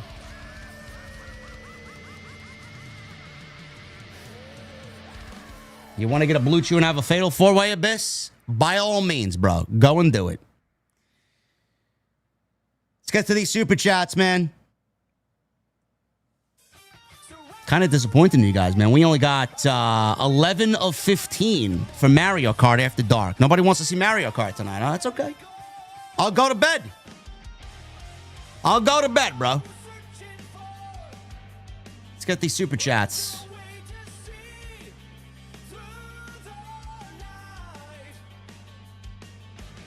Michelle with a 2. Does Papa H dare to set up a Sammy J King of the Ring final? Could be. We could see it. We could see it. I think Jay's in there to tell that story and add a little dose of unpredictability. Johnny Boy Vaccaro with a $10 super chat. Why are they spoiling surprise opponents in this tournament? First Asuka, and then they show Jay as the fourth guy in Sheamus, Rusev, and Reed's match. These Easter egg segments are McMahon insulting. I don't know what's going on backstage, man. I don't know. I mean, I feel like there's a little bit of chaotic in the WWE creative department, man. Some things that are done, I just don't understand it. They're very head-scratching, like these two instances. Maybe they had an idea of something else happening, and then that didn't happen, and it fell through, and then they had to announce something. Also, Johnny Boy, Sammy versus Randy, Cody versus Jay, typical booking, Randy and Cody, but could we see Sammy and Jay in the finals? Yes, there is a huge possibility of that happening. Richard with a 5. Hey, JD, this show sucks. Commercial, commercial, commercial. That's all I saw. Commercials. But you are still the best. Yeah.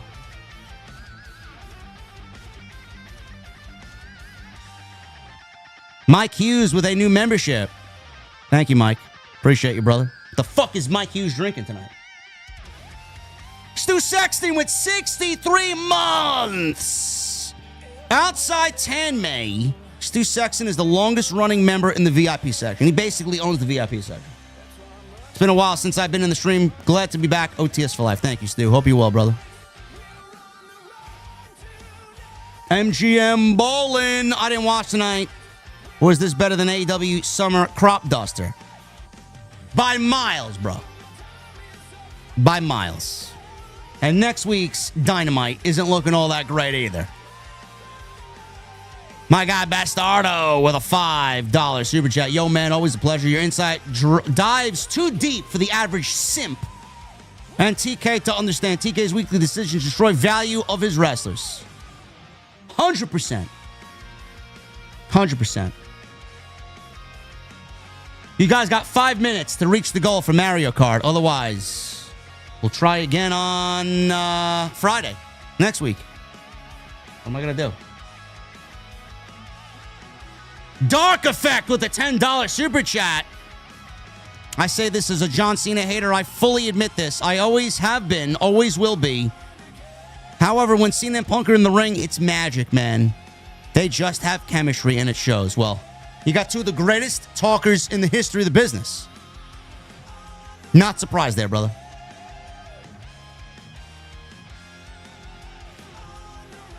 Amanda with a 1999. Get away from me.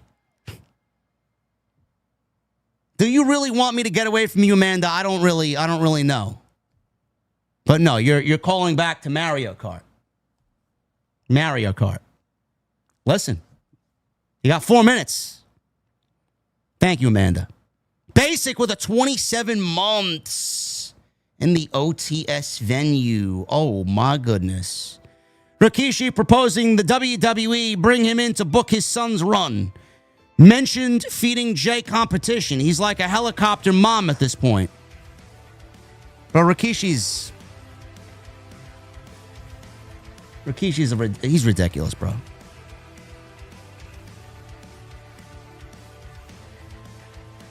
Major with a 199. Jade and Flair is a WrestleMania match only. Nothing else. Jade ain't ready for that spot. She'll never be ready for that spot. Joey Taylor with a 10. Alexa winning was a surprise. Billy Boy Goldberg showing up on Monday. Possibly. Why? So he can use his creative control to beat Gunther for the world title at Saturday night's main event. Bro, Gunther is not dropping the title to Goldberg. No. No, Goldberg is not beating Gunther. Abyss with a 1999. Going on vacation myself this week, much needed. First vacation without my wife. Taking kids to Universal Orlando. So hyped for Super Nintendo World. Anyways, hope you enjoy your break, bro. Bro, it's not going to be a break.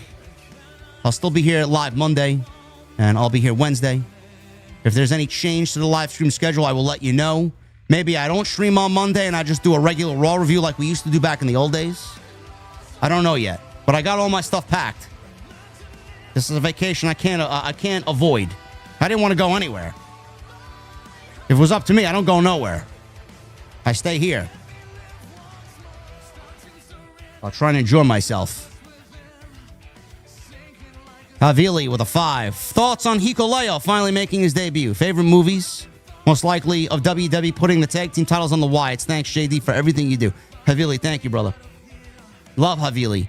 I'm not familiar with Hikuleo. I'm excited to see what he does and how he's presented in the Bloodline. So we'll see. Maybe next week. Favorite movies? Jaws, Jurassic Park, Terminator 2, Ace Ventura, the first one, The Mask.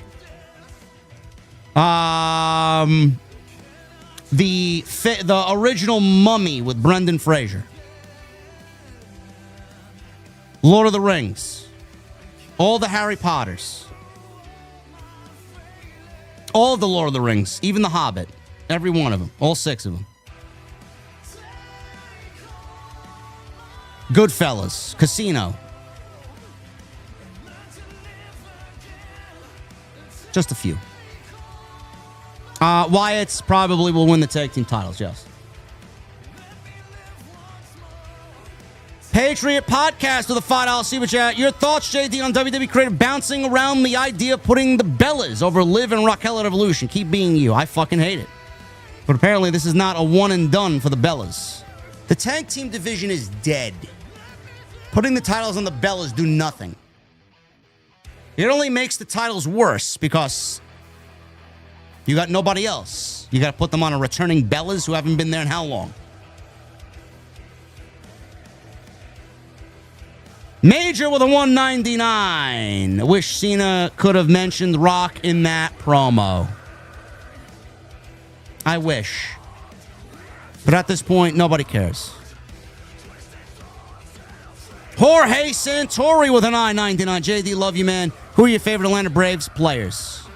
All time, Chipper Jones, Greg Maddux, John Smoltz, Tom Glavine, Javier Lopez, Fred McGriff.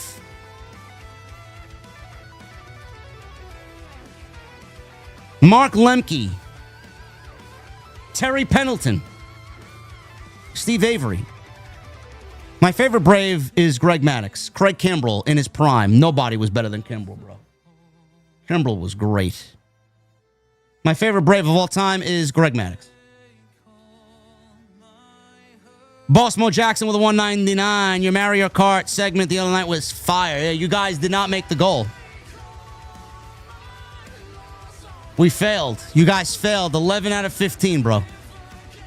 What happened? I guess Mario Kart's not as popular in this current landscape of OTS. I don't know. Havili with a 20. What was your feeling on the ending of the Hog main event with Charles Mason winning the HOG title? If Hikuleo finally debuts, do you see him with Solo or Jacob? Most likely the New Day losing the tag team titles to the Usos or Breaker and Reed. Charles Mason, I mean, I'm just gonna shoot this. Nobody deserves it more than Mason.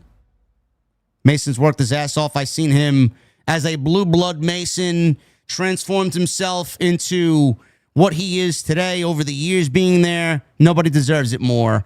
He's going to be a great champion, and I'm surprised he actually isn't signed to a major promotion yet. He's very good. Hikuleo, he's going to be with Solo and the New Day and the Usos. I could see that. Going back in the time machine, I'd like to see that.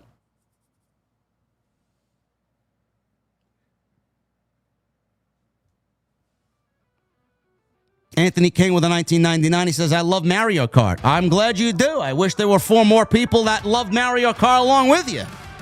Otherwise, we'd be playing it right now. Hitman 499. Are you going to be in Texas for Mason and Fatu? No, I will not. I will not be there. Money calls, bro. Money calls. It's a big weekend. Jason will be there, though, but he's doing the inhuman thing of flying in and flying right out the next day, man. I give him credit. I will be back, though. Havili with a 5. If Jay Briscoe didn't pass away, what is the possibility of the Briscoes going to WWE or AEW? The Briscoes versus the Usos with the Lucha Brothers. Thanks, Goat. I'm not completely sure the Briscoes would be in AEW. I think if Jay was still alive, I don't think the Briscoes would be on AEW television. It's fucking stupid, but I do think that they probably end up in WWE. Havili with a 20. I asked this before, but the wrong way. What WrestleMania would CM Punk main event if WrestleMania went 2 nights?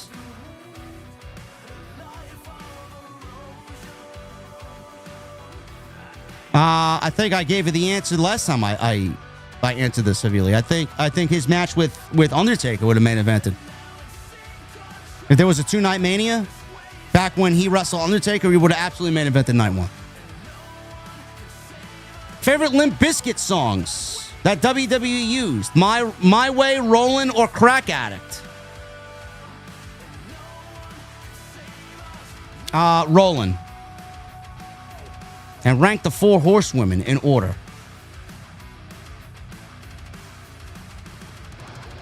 Becky, Sasha, Bayley, Charlotte. DJ925 with a 999. JD, I'm currently locked in the walk-in freezer at work, waiting for the night guard to let me out. I'm colder than Cross's TV run. At least it's Friday, so I can listen to you as I turn into a popsicle. Brother, hopefully you are released from that frozen prison. Hopefully you're all right, bro. That sounds scary.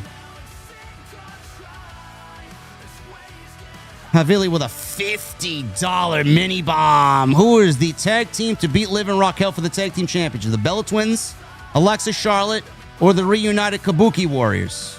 The Bellas. At Evolution. Roman versus Seth, or Roman and Punk versus Rollins and Reed. 6-man tag at SummerSlam. Genuinely, I don't know. I would think Roman would be back and he'd be targeting Seth. You would think. I don't know if that's going to be the case or not.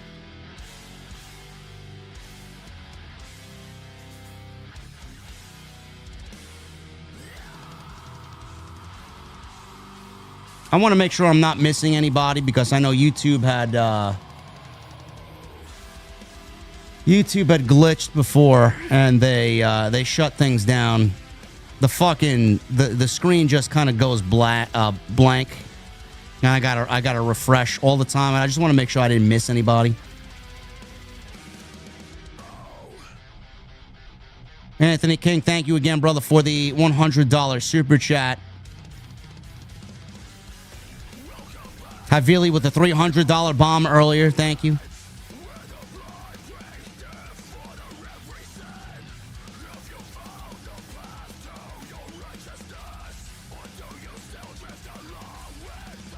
Marcus B, 28 with a 2. Enjoy your vacation, much deserved. Thank you, brother. Anthony with a $4.99. Buy in that shirt immediately, bro. Please do. Support me and the Solid Monster.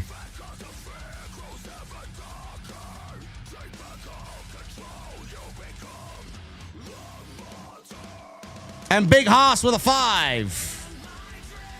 Big Haas with a 5. Jamie Hayter not on 3 straight weeks of AW television. She better be Fed bound. Also, Ricky Saints for the 4th man and IC champ. Bronze for tag team champ. I'd love to see it. Give them all the gold, bro. Give them all the gold. Anyway, guys, that is all I got for you. Hopefully you enjoyed tonight's stream. We didn't hit the goal, man. No Mario Kart. I guess you guys did not want to see Mario Kart tonight. I want to make this a recurring thing. If you guys don't want to see Mario Kart, I'm not going to give you Mario Kart. Maybe next week. Thank you guys for a great stream. Go check out the content on the channel, man. There's plenty of it. Today's video and all the other videos and all the other streams on the channel. Go and check that out. Abyss!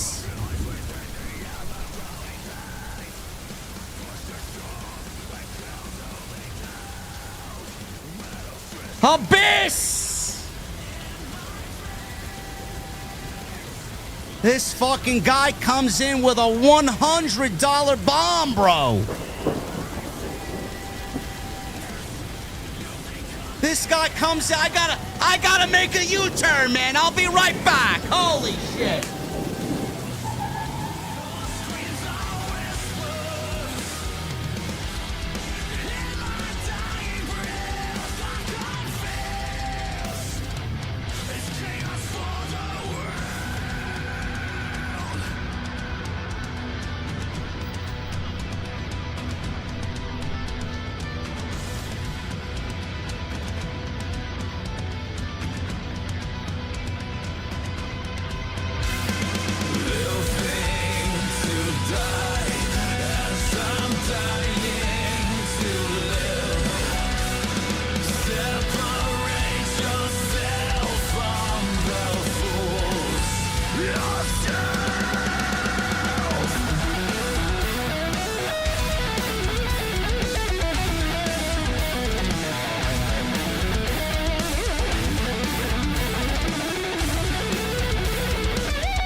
It's me, Mario. Look at him. Oh, my goodness, man.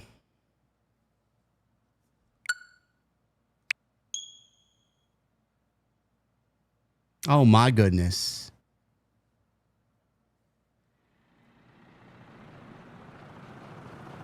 Here we go. You guys wanted it. You got it. Thank you to Abyss. Thank you to Abyss. Appreciate Abyss, as always. L and R to start.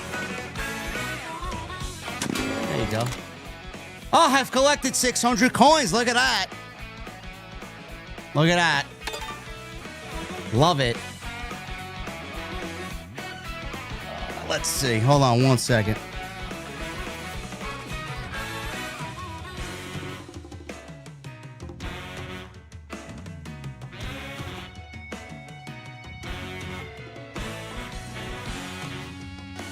Hold on one second.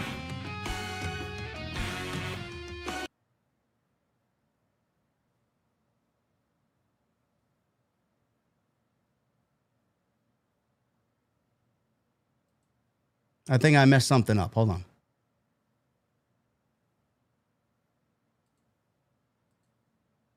What did I do?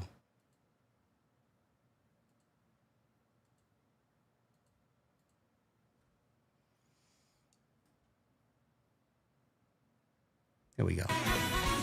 There we go. There we go.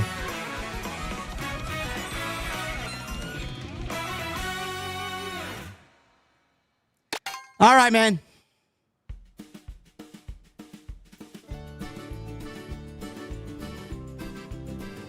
All right, what are we doing? We're gonna do a Grand Prix. We're gonna do a Grand Prix.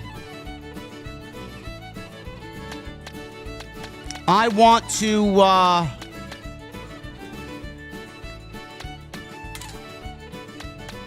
want to play as Goomba. I want to play as Goomba. The lobster roller. Oh my goodness, man. What is this?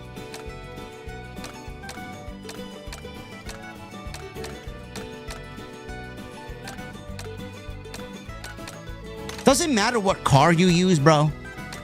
Honestly.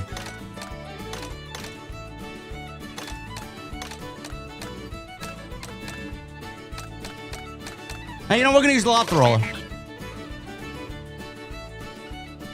Now, we got gold here. We got gold here. But now we're going to go here. Okay. Waluigi.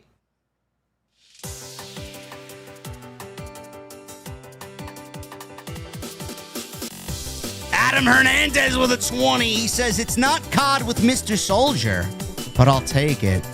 Man, I love Mr. Soldier, man. I watch Mr. Soldier almost every night, man, while I'm laying in bed, just falling asleep. He's one hell of a Warzone player, bro. One of the smartest Warzone players I know. All right, here we go. Here we go, chat. You can thank Abyss for this Mario Kart session. Oh, my goodness. I gotta admit, this is a cool fucking car, bro.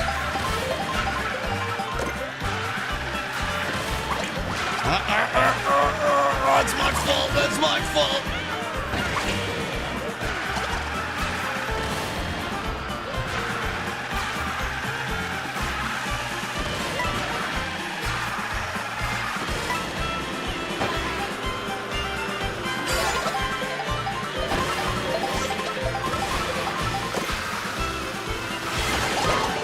What the fuck?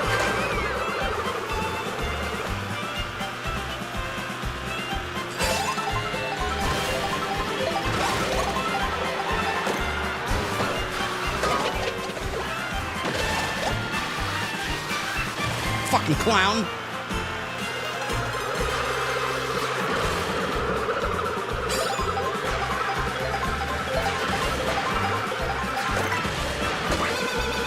Yeah, what happened there, bro? Your red shell got fucked. Man, I'm not making these turns right.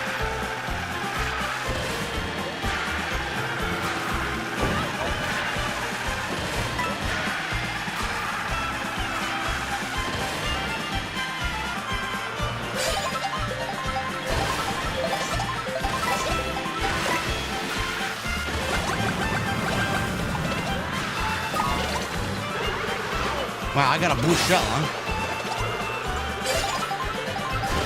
When the fuck does that ever happen?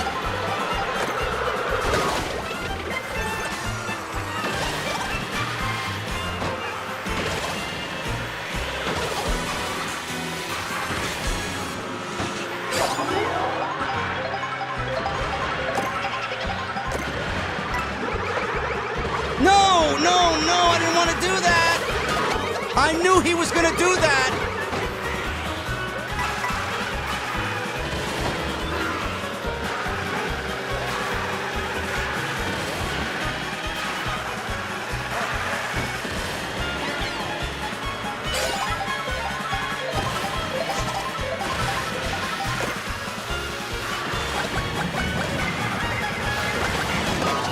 Bro, what the fuck, man?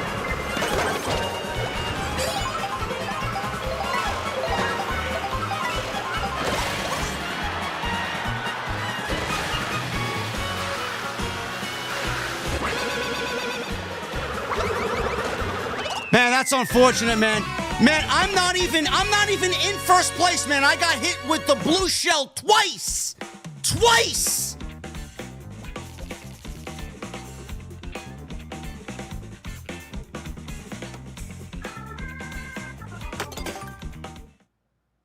How am I'm in sixth place and the blue shell still fucking hits me.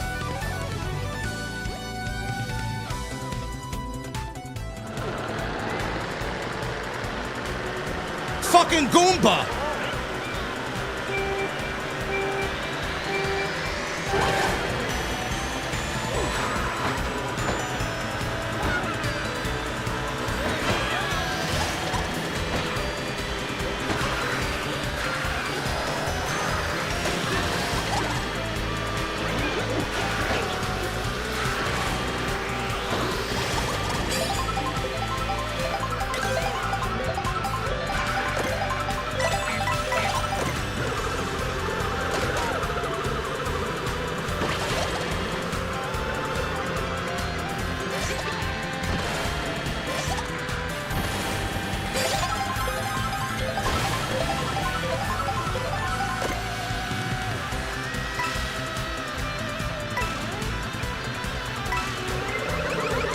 Yeah, what happened, bro? Try again, bitch.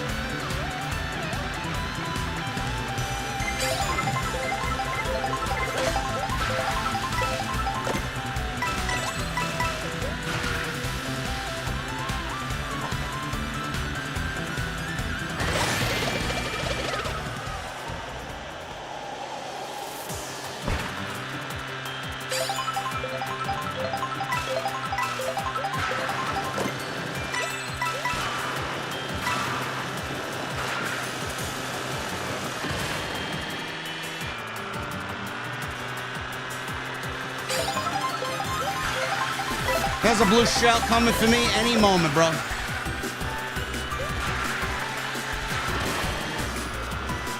There's a blue shell coming for me any moment, dude.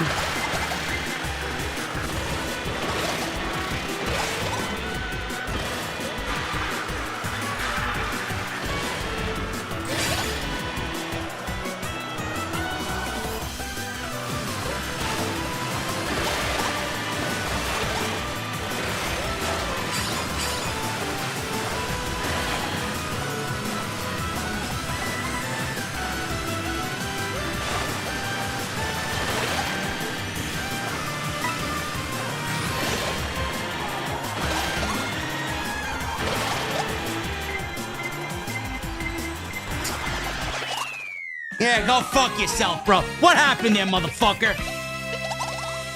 Fucking so garbage, man. If you are in first place, man, there's a guaranteed blue shell with your name on it, bro.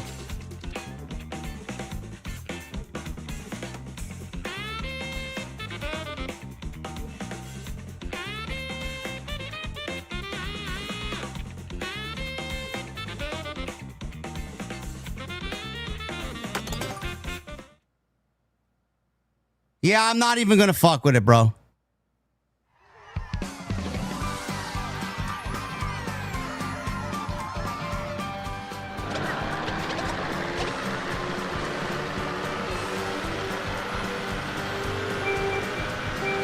I know, it's a little grayed out.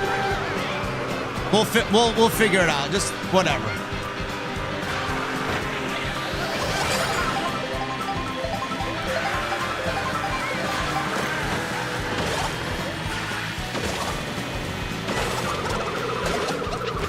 You motherfucker.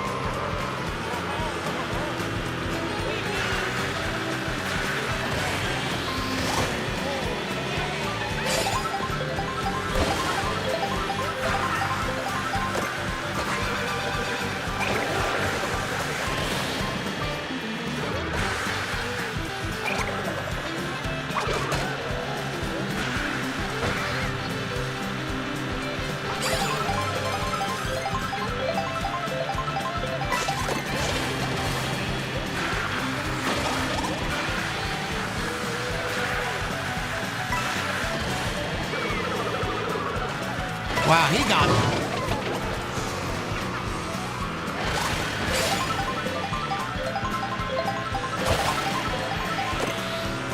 What the fuck is this?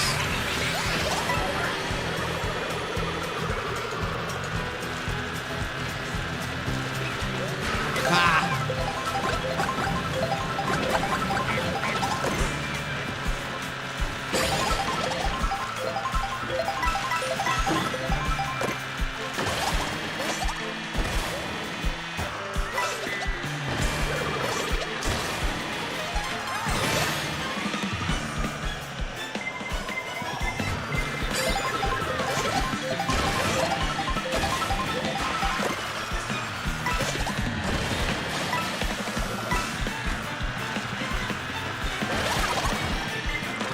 Fucking squid. Fucking squid.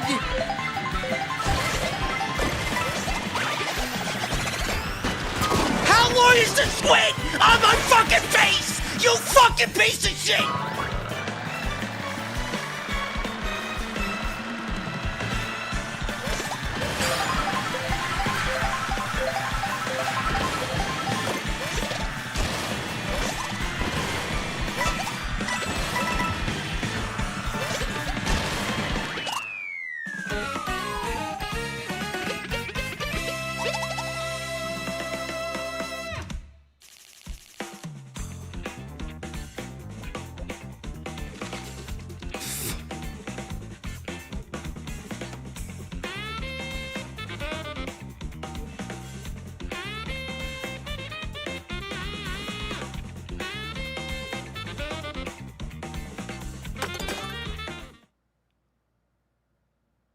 Oh my God, man.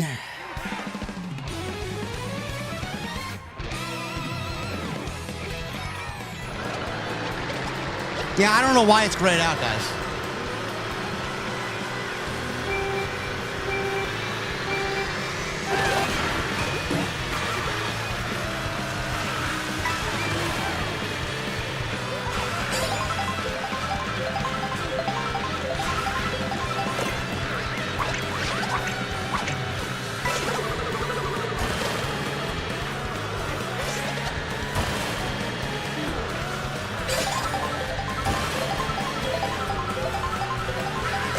Get away from me.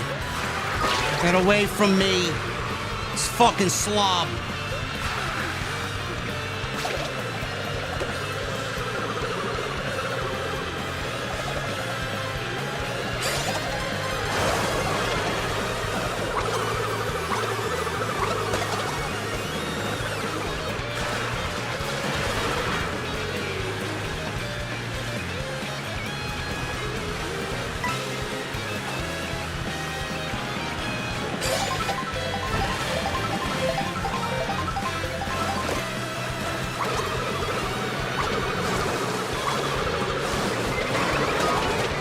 This game fucking sucks, dude. What am I playing here, bro?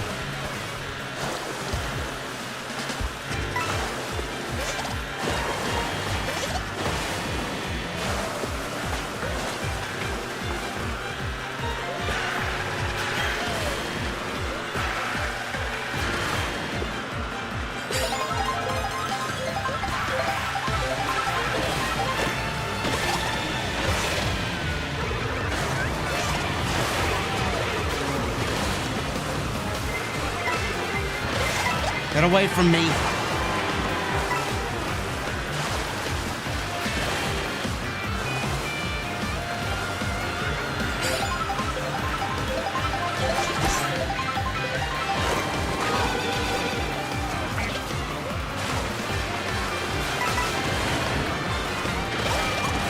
Bro, this game is truly the fucking worst, dude.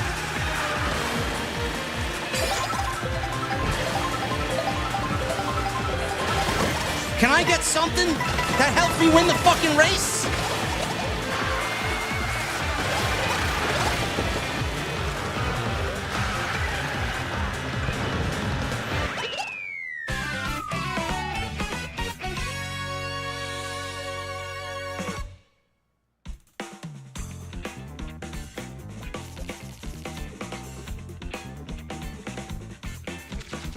Wow.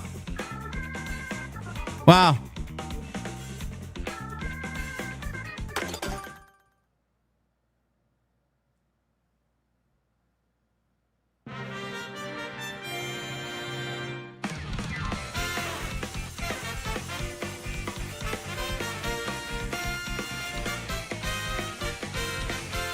Fucking ridiculous.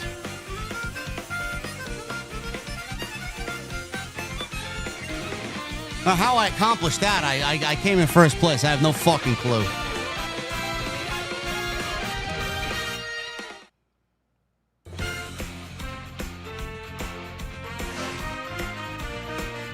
Oh, wait, we unlock Rosalina. I'll never use Rosalina.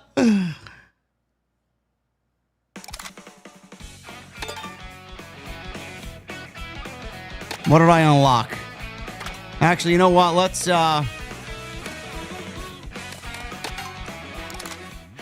I will do multiplayer now. I will do a knockout tour, and then we'll do a regular couple multiplayer races. Let's try. Well, Luigi. I'm gonna win.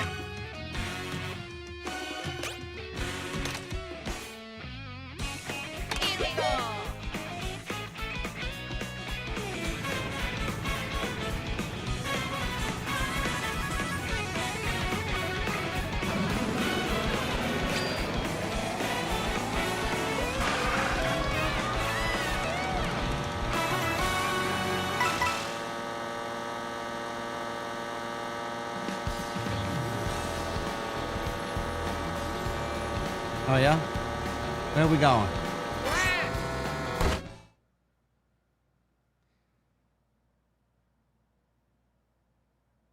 Oh, we got, why are there so many players, bro? We got Luigi in the chat.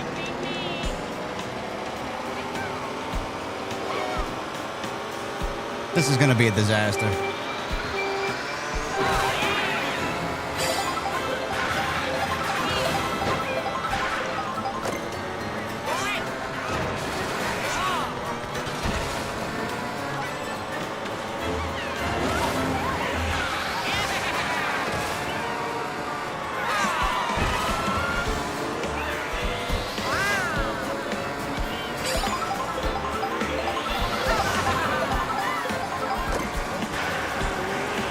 Oh, look, Luigi's ready for AEW Dynamite in Mexico. Look at him. You fucking motherfucker.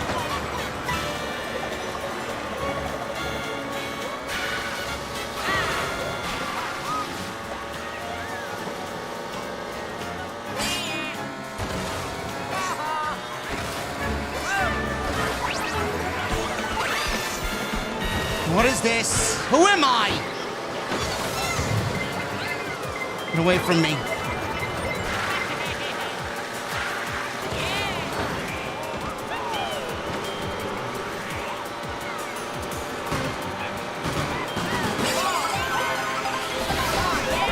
I don't want to get next to this guy.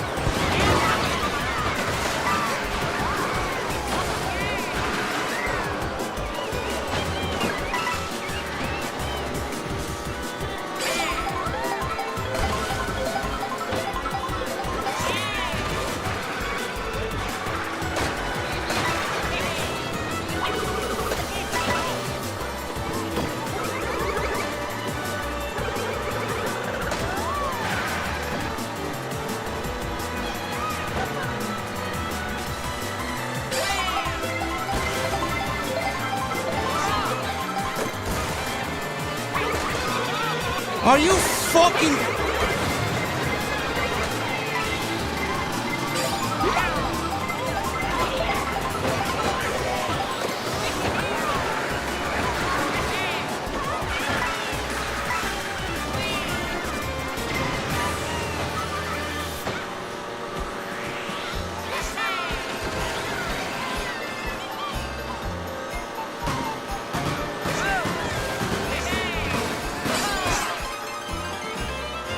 I don't know, dude.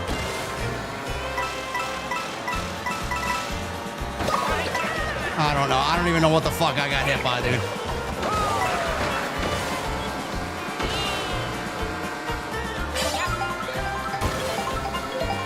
Multiplayer is terrible, bro.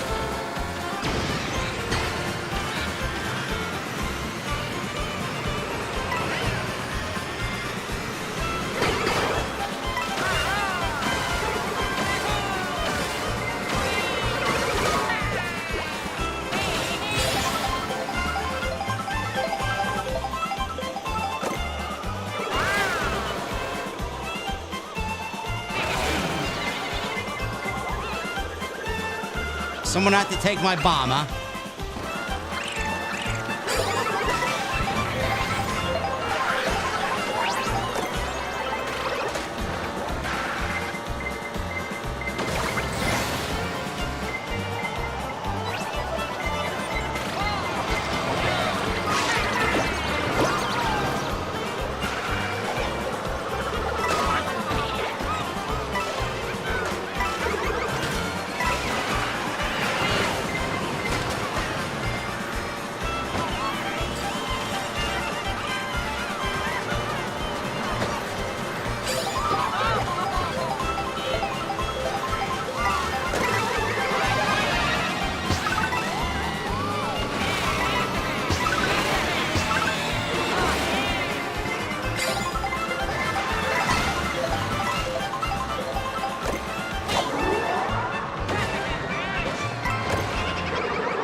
Wow.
Of course.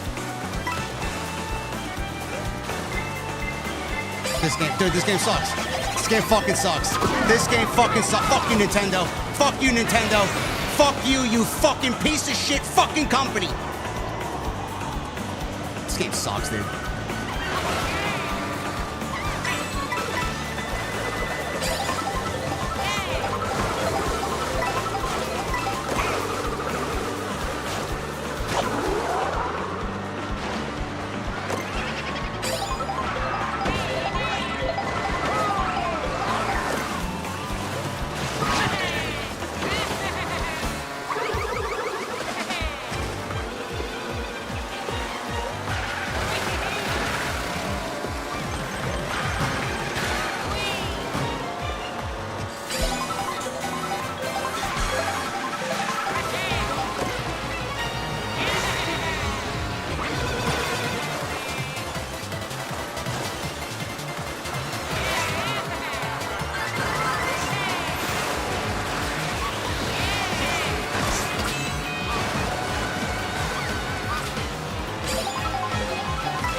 I give up, dude.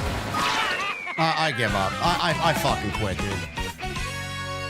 Bro, I give up, man. There's legitimately no fucking way I could race as good as I did there and fucking finish 4th place, bro. There is no fucking way.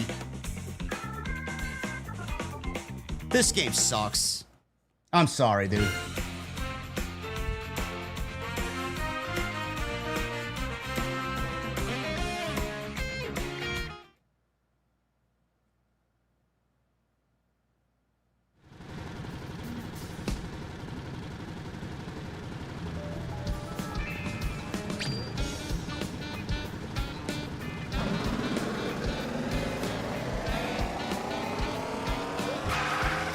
Can we get, like, not as much spam on the fucking items, dude?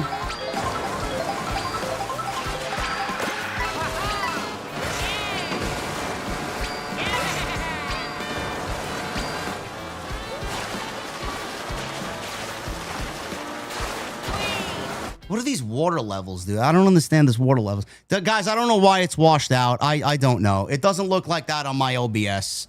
I don't know. I don't know. I don't know what to tell you.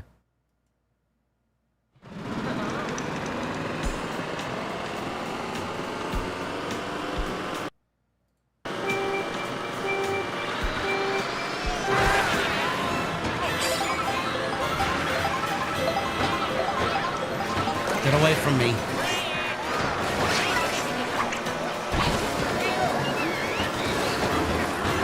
Look at this. Look at this spam, dude.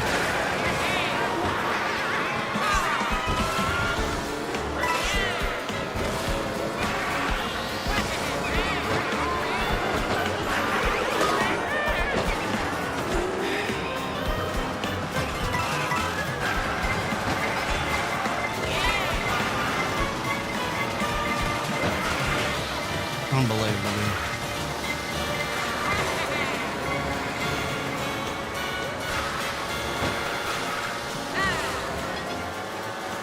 Unfucking believable, bro.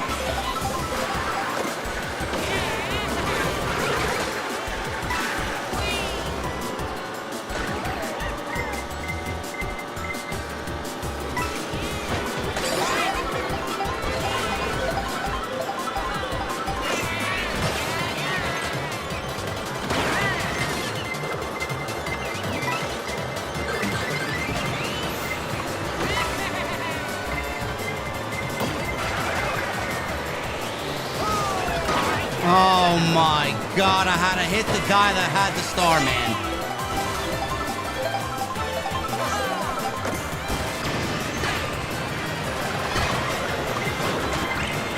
What'd that last? 3 seconds, dude? I quit.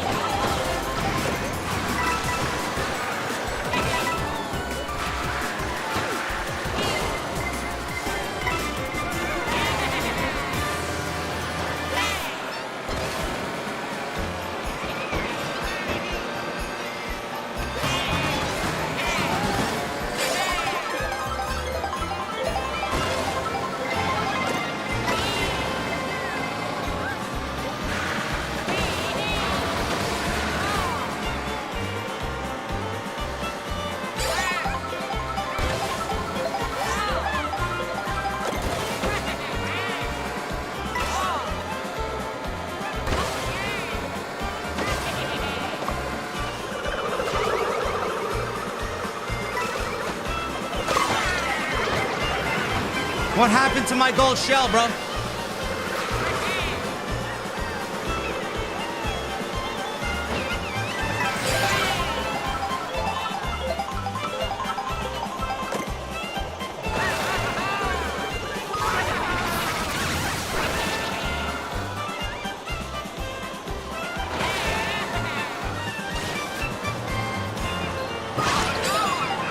Bro, I have no idea what the... Why am I all snowy, bro?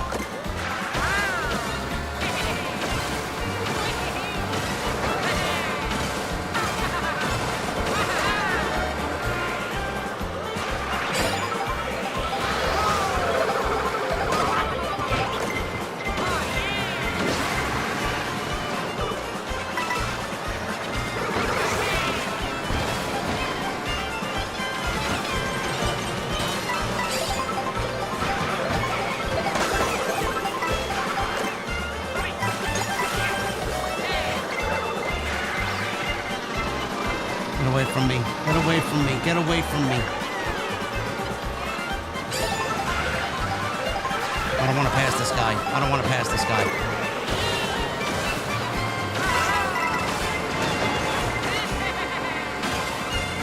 Oh, shit.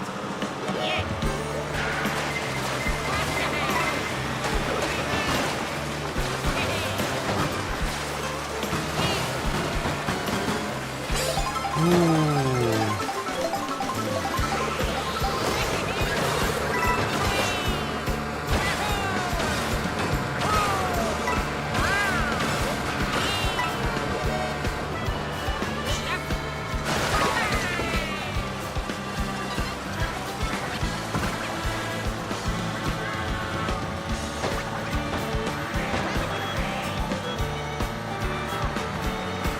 I lost. Wow.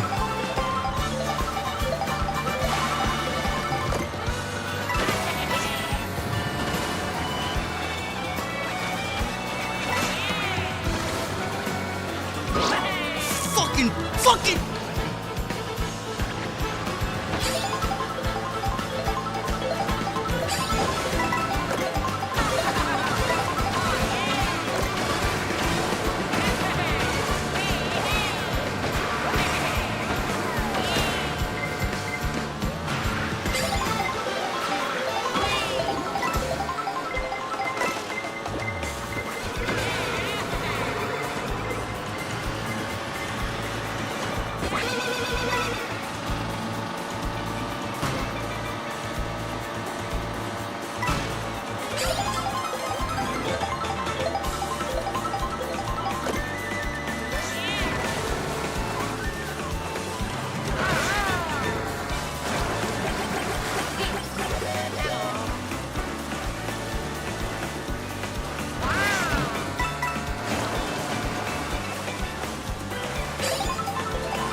What happened?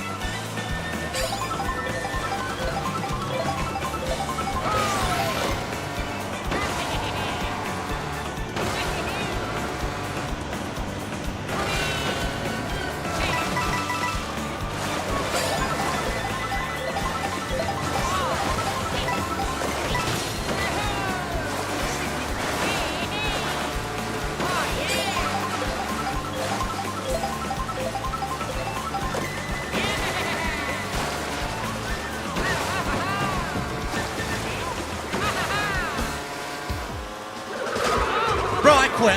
I'm done, dude. This multiplayer is fucking awful, dude. I'm done. I'm done. I'm done. I'm fucking done, dude. This is fucking terrible. This is truly fucking terrible. This game is fucking awful. How am I gonna have a fucking guy behind me, dude? Fucking nail. What? First of all, what blew me up?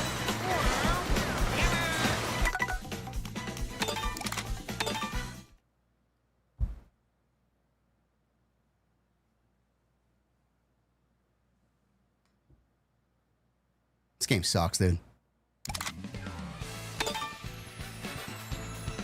I will do one. No. We don't want multiplayer. Online play. We'll do one We'll do one here. Yeah. Cataquack. Go fuck yourself, bro. I'm not gonna win. Yeah, I'm not. Yeah. You're not gonna win. Yeah, you're not gonna win. No shit. Let's go.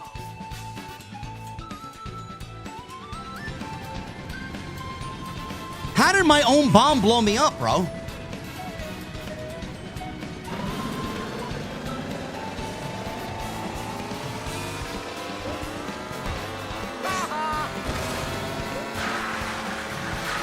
I also don't know why this is grayed out. I don't know why.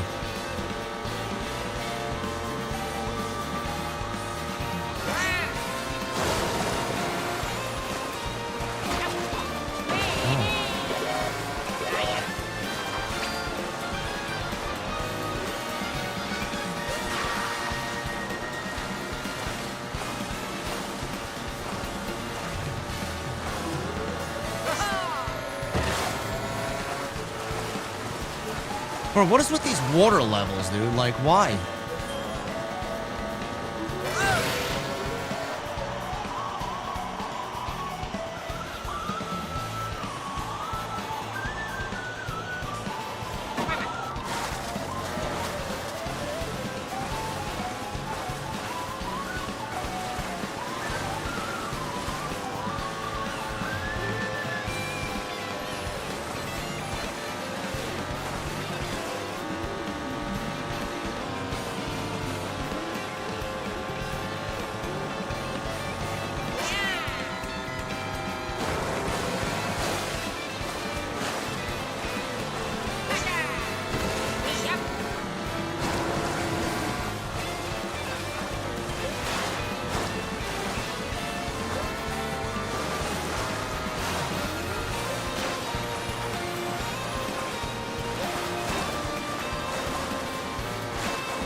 Where's the race, bro?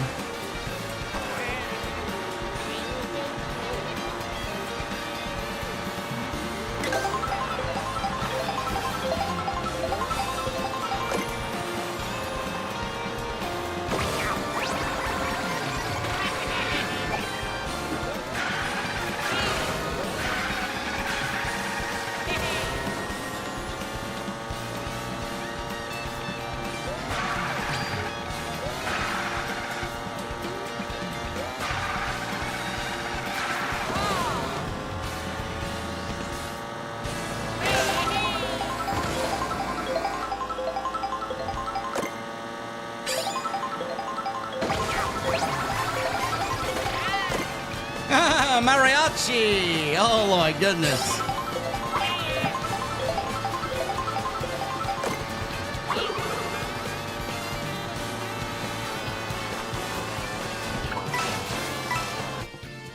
What fucking time? Yeah, Moo Moo Meadows.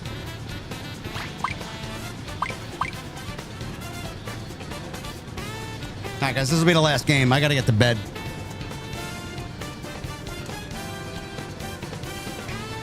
Three more likes for 1,000, guys. 3 more likes for 1,000. There's 3 of you in here haven't hit the thumbs up.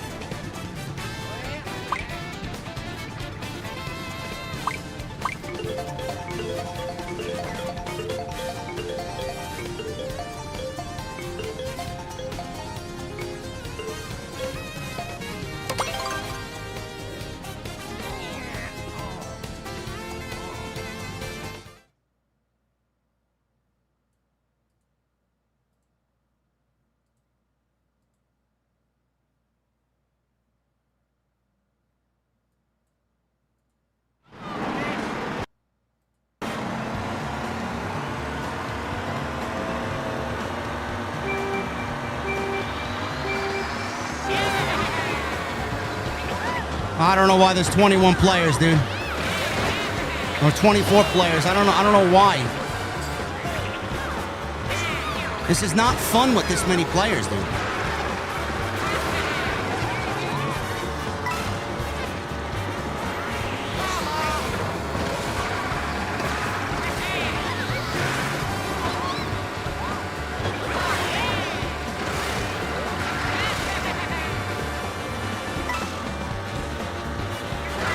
Get away from me with those fucking bananas.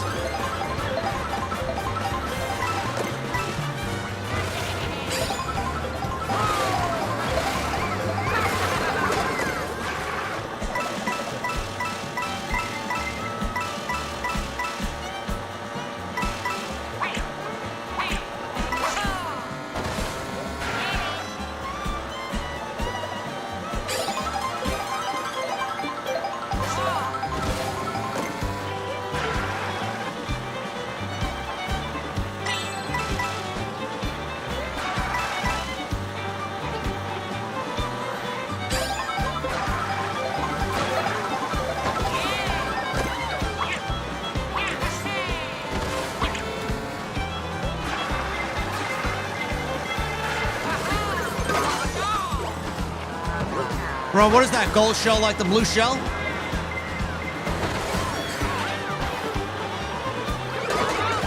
Bro, how am I in first and all of a sudden in 10th, bro?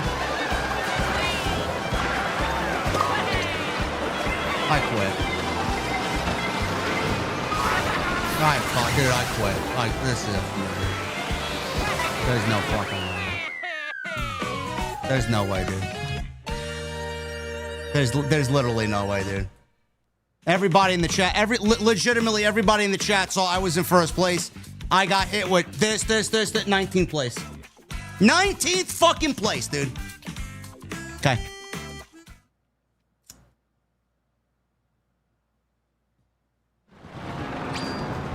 One more. I can't end on that. I gotta at least finish top 8.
I was using Humberto. Now I'm using I don't know what he is now.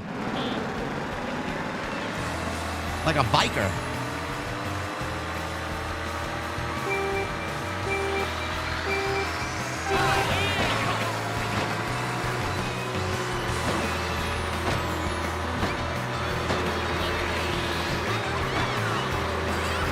You keep bumping into me. Go ahead.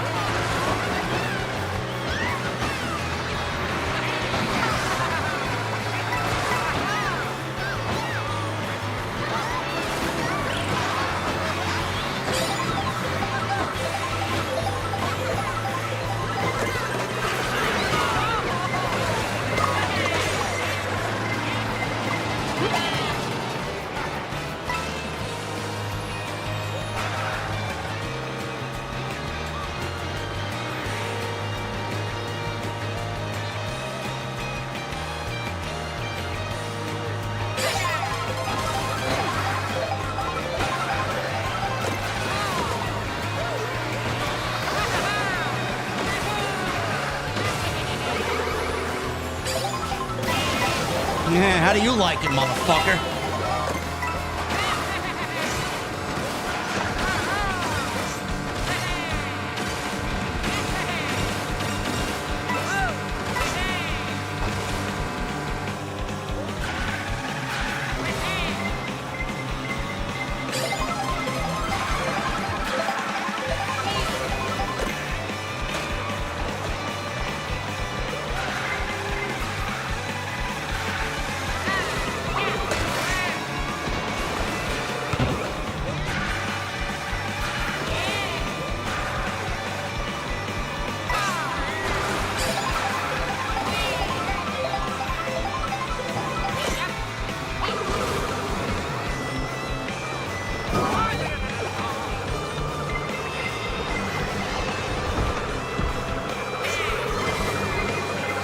Right, I'm done, dude. I can't. I just can't, dude. I just can't.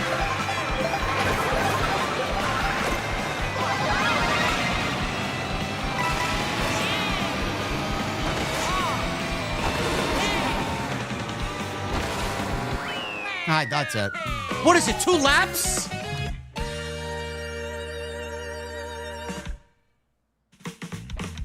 This game sucks, dude. Shut this shit off, dude. Get me the fuck out of here, dude. Jay Jennings, whatever the fuck your name. I'll show you my fucking Jennings, you fucking piece of shit. Now shut this fucking piece of shit off. Fucking ridiculous. Fucking complete garbage. Oh, from fucking third place to fucking 19th place in fucking 0.01 seconds. Fucking ridiculous, bro. Fucking awful.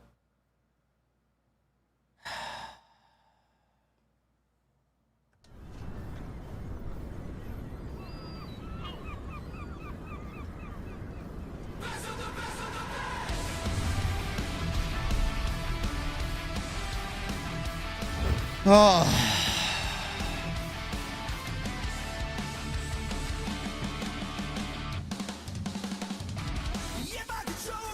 I don't know, man. Fucking awful. I don't know, man. Listen, Abyss, thank you, brother. You pushed us over the top. No way I couldn't do it. You guys killed it tonight. Mario Kart After Dark, man. It's going to be a regular thing if you guys want it. Thank you. Let's get out of here, man. I appreciate you guys hanging out with me tonight. Great stream. We had a great time. We did our thing. We gave you the best podcast in the space, as always.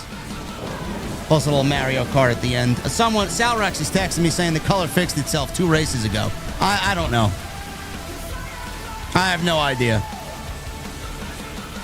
I'll figure it out when I get back, man. But thank you guys very much for all your support. Follow me on social media at JD from NY206, Twitter, Instagram, TikTok, and Cameo. Hit that subscribe button down below. Turn on the bell for notifications. Go check out all the other content on the channel. Plenty of it. Again, reminder, no TNT on Tuesday. Second channel's going to have a bunch of uploads. I got like 7 in the can, I think, something like that, on the second channel. So there'll be content going there regularly throughout the weekend and into next week. Monday we'll be back live. If there is anything major, I will try and get something up. But I'm going away for a little bit. I can't avoid it. I would prefer to stay here. We're going to do our thing, though. I appreciate you guys. Thank you very much. I will see you all on the Raw post show right here on Off the Script. Until then, man, continue to hit that subscribe button, hit that thumbs up, and I will see you right back here with more on Off the Script. I'll see you guys later.